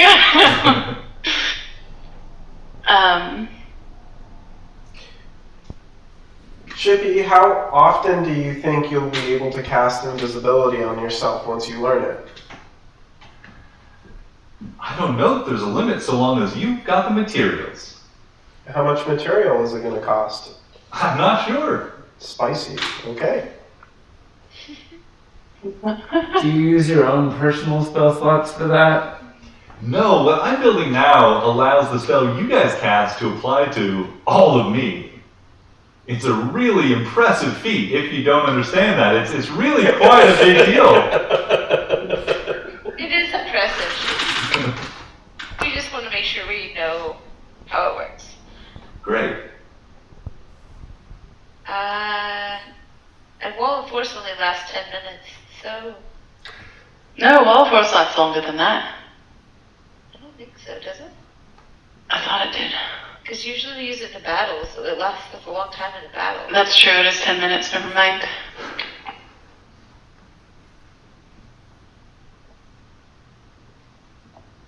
But if we go carefully and navigate, and Shippy can remain invisible, then I think that's a good strategy. I could be... Yep. I could be on the watch, and if it looks like we're going to run into anything like that, we can cast Wall of Force then. Yeah. Yeah. Protect Shippy from, an immediate threat. Mm-hmm. Do these things look like what infected me with the rot in the weird space? The gray space? Not identical by any means. You certainly think that the rot infected you in the world below, and that these things are creations of the rot for sure, but they're different also. Okay. Do they look like they would, like if they pop those pustule things, like they would infect us? I guess that's the part that I'm wondering if that looks parallel. They look awful gross, but I mean, from your scrying, you remember them looking awful gross. But Yeah. what purpose the rot has tuned or made for this flesh, whether it be infection or destruction or something else, you're not. I mean, you can't tell from the outside. Okay. I would just say that I think them popping those nasty things on them, I suspect there's risk that it could infect us. I treat any part of the rot as if it's infectious. Yeah, I think, I think if we don't defeat this thing here, I think we all stand a good chance of getting the rot. And I kind of like start to like try to like scratch the spot on my neck, and then I'm like grossed out by touching it, like really uncomfortable. Wander away to wash my hands. Does this look worse, by the way? I like lost the zero of that after I come back. Yeah, I'll look at it. Does it look worse? It does. Oh, Thanks, how Shippy. much worse? It looks fine. Just so fine. Not a problem to worry about. That is not convincing. I'm a terrible liar. I know. How do I feel? Has anybody What cast does it the look like, restoration on her? Yeah. You certainly feel a little bit worse for the wearer, like not as well rested as you should. You guys, as Beep Boop has rightfully noted, remember that before Gray was blessed by Yamdala and cured of the present rot, Gray was at a point where Gray required a restoration cast on him daily to deal with the growth of the rot. We have some of those potions, don't we? Yeah, I can take a potion. Well, I cure. We had 5 Okay. potions. Great. Gray pulls out 2 pounds of greystone, or of bellstone, and casts one on himself and one on Quilla. Thank you, Gray. Great help. You feel the kind of burning itchiness of the rot subside. You can feel like a few like whispering hair-like tendrils of fungal growth dry out and disintegrate, brush off your skin. Yeah. Gross. The rot infection remains, but it's reduced. I am a little worried, just so everyone's aware, I'm worried that this could somehow be used by the rot in the fight for me or for Gray. So, just keep an eye on us, I suppose. Hopefully that's not the case.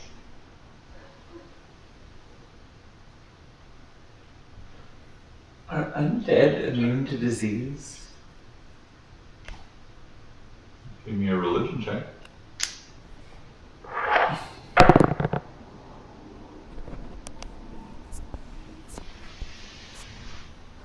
I could give you a religion check. Oh, wow.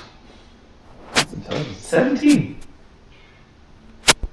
As far as you know, yes. There's veins of necromantic work and stuff that like you can create undead to be vessels of disease and death and such, but undead creatures typically show great resistance to that sort of to disease and things. Another good thing that your benefactor has had for you.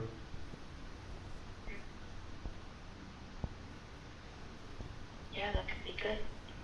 If there is any benefit, I'll take it. If it can help us fight this, then it is worthwhile.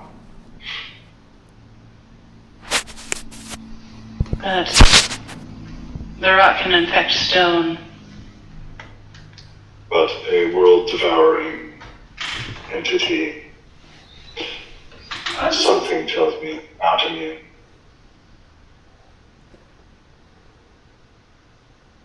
Well, shall we dive in? I think that's our plan. I think that may be best.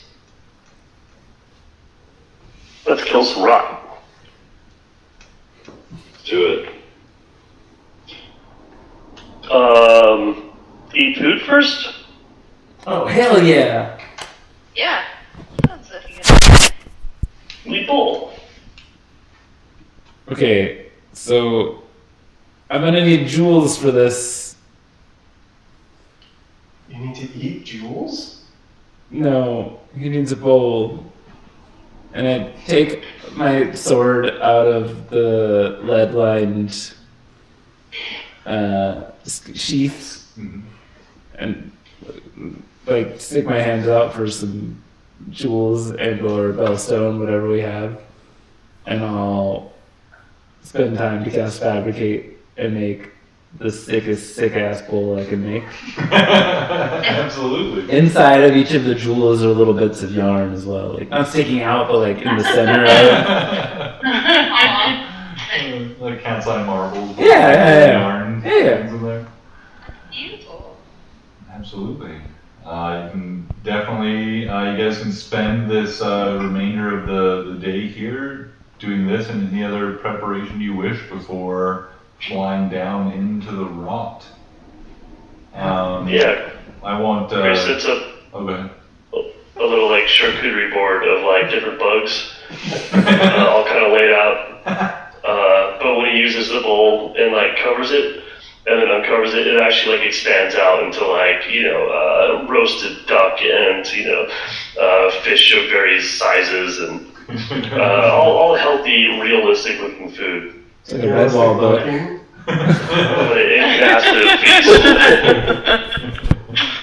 How many people can the feast feed? The feast can feed a total of 12 creatures. How many crew I think members do we have? 4. Yeah. 4? So we could all Or- eat. So we could have seconds? 5 if you count ellipses. Even ellipses could join into the meal. Yeah. Yeah? He's just at the little kid's table though. It is a picnic feast on the deck of the ship. And everybody sits on the same plane. Yeah, let's invite them all up. Yeah. Yeah. Good thought. Yeah, they join you and receive a warm welcome from some of you as you and the crew and Ellipses enjoy a hero's feast on the eve of a great battle.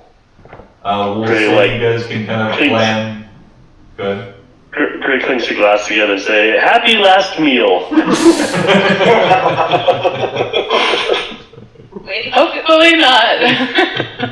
Or first meal if you've become undead recently.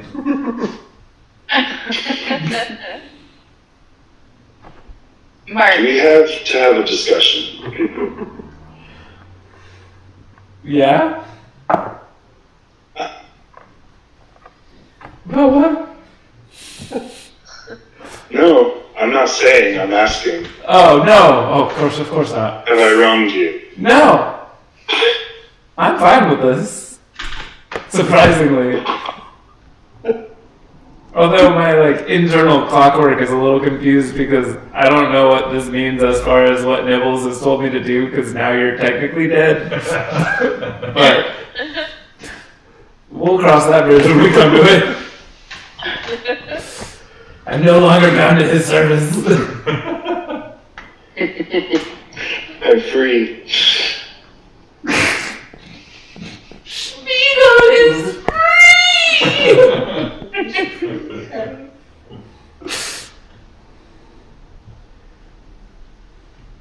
Sorry, you said something? Yeah, I think Nazira will take some of this food. How many do we have left? Do we have 11 eating now? I think there's 11 eating. And she's gonna go down to Shippy's main area and be like, Shippy, would you like some of this? Excellent. Start shoveling food in the engine. Shippy says, "Alright, anything once." Alright, here you go. I'll give him some of the meal. Thanks. It feels nice to feel included. Oh, good. So you guys share a hero's feast on the eve of this battle before you descend towards the rot, making your final approach. Of course, feel free to talk amongst yourselves in between this and the next game, but I will let me know if you change your plans from what you have right now, which as I understand it is descending through the minefield carefully with invisibility and Gray as your pilot, with a fallback of force wall or force cage, whichever one's appropriate, to cast on Shippy to keep Gray safe from targeting by the rot. And you guys are just gonna fly. You're planning to fly down, and once down below the minefield, seek out what you guys have learned to be a ley line node from your own research, and also from the intelligence provided by the Whispered Litany the last she was able to speak to you. She won't be giving us any more intelligence. Let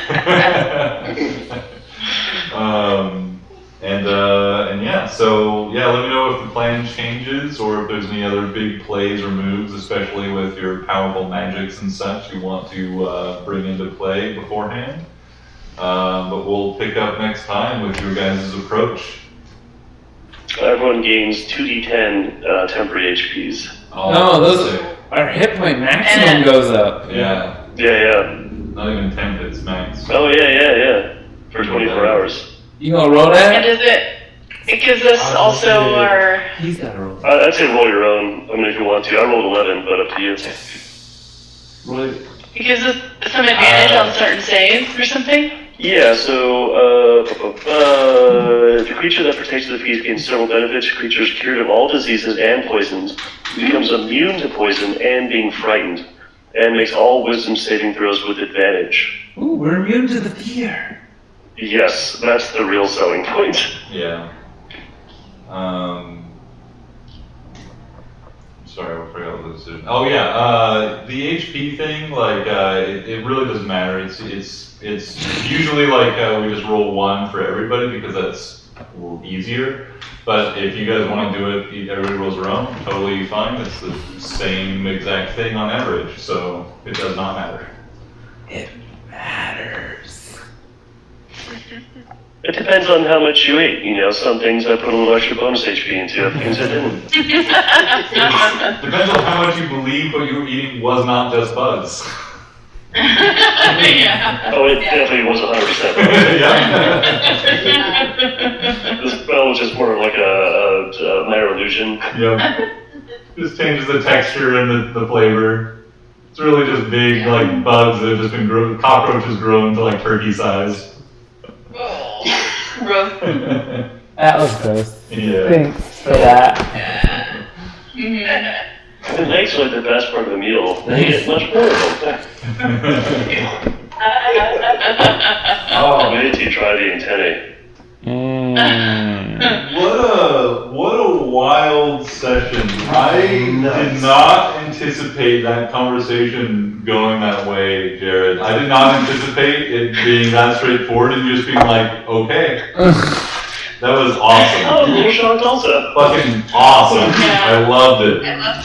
Yeah, I thought that's awesome. I think that's a good choice. I mean, No, I feel like, yeah.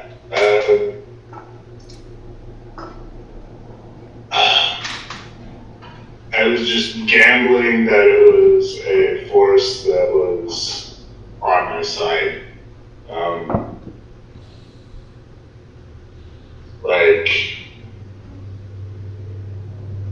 And you know, trying to play Xerox this whole thing, not really having answers or anything like that for what to do about the Whispered Litany. Xerox is kind of desperate for a solution. Mm-hmm. Yeah.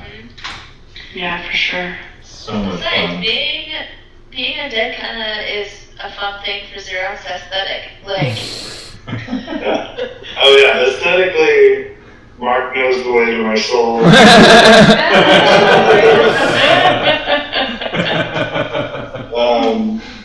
Aesthetically, being a smash and grab blade is great. Although my heal spell explicitly says no effect on undead. Yeah. So I cannot use my heal spell on you. That does not comport with your experience of just testing it on Xerox previously. From Xerox's perspective, it felt like a normal salubrious heal. Okay. In the same way that Visigoth was able to seemingly defy some of the rules of undead and vampires, this is a unique sort of arrangement, it seems, to some extent.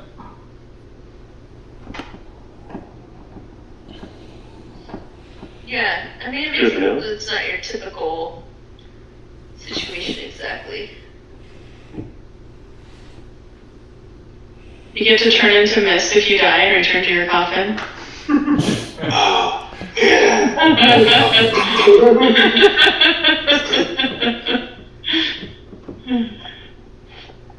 Well, we have someone on board that can make that. Oh yeah. oh yeah. Yeah, that's wild. That simulacrum is now.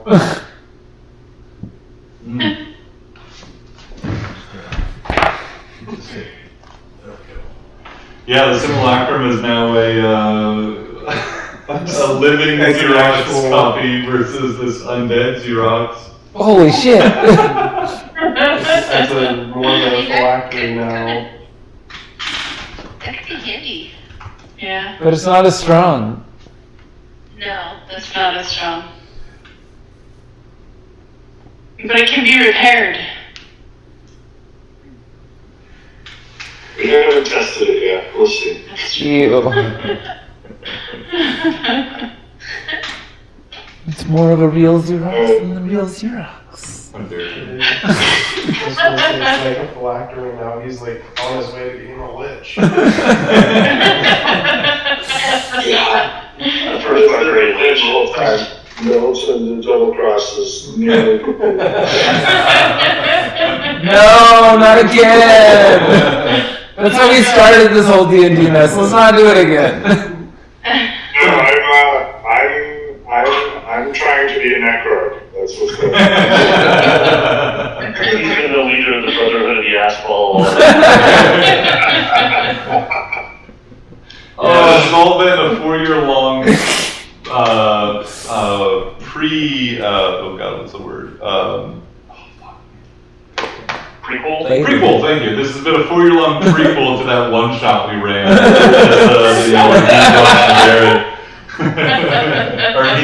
Or Jared and Evan. That's funny. Well, thanks, Mark. This was a really fun session. This is. Yeah. Yep. Next session, we'll get back into some action, either in a Spooktober game or the Descent onto the Rot. Gonna have to figure out which horror character I want to be this year. Yeah. And I've never been in a Spooktober game. Oh, I've been to Spooktober is so them fun. all. Yeah, we can text about it. We gotta figure it out now, but open to running a Spooktober game either next Sunday or really anytime. Right now I'm unemployed, so I have a little extra time on my hands to do things. So I am available and looking for fun. I'm looking for fun. All right. Good night, everybody. Thank you.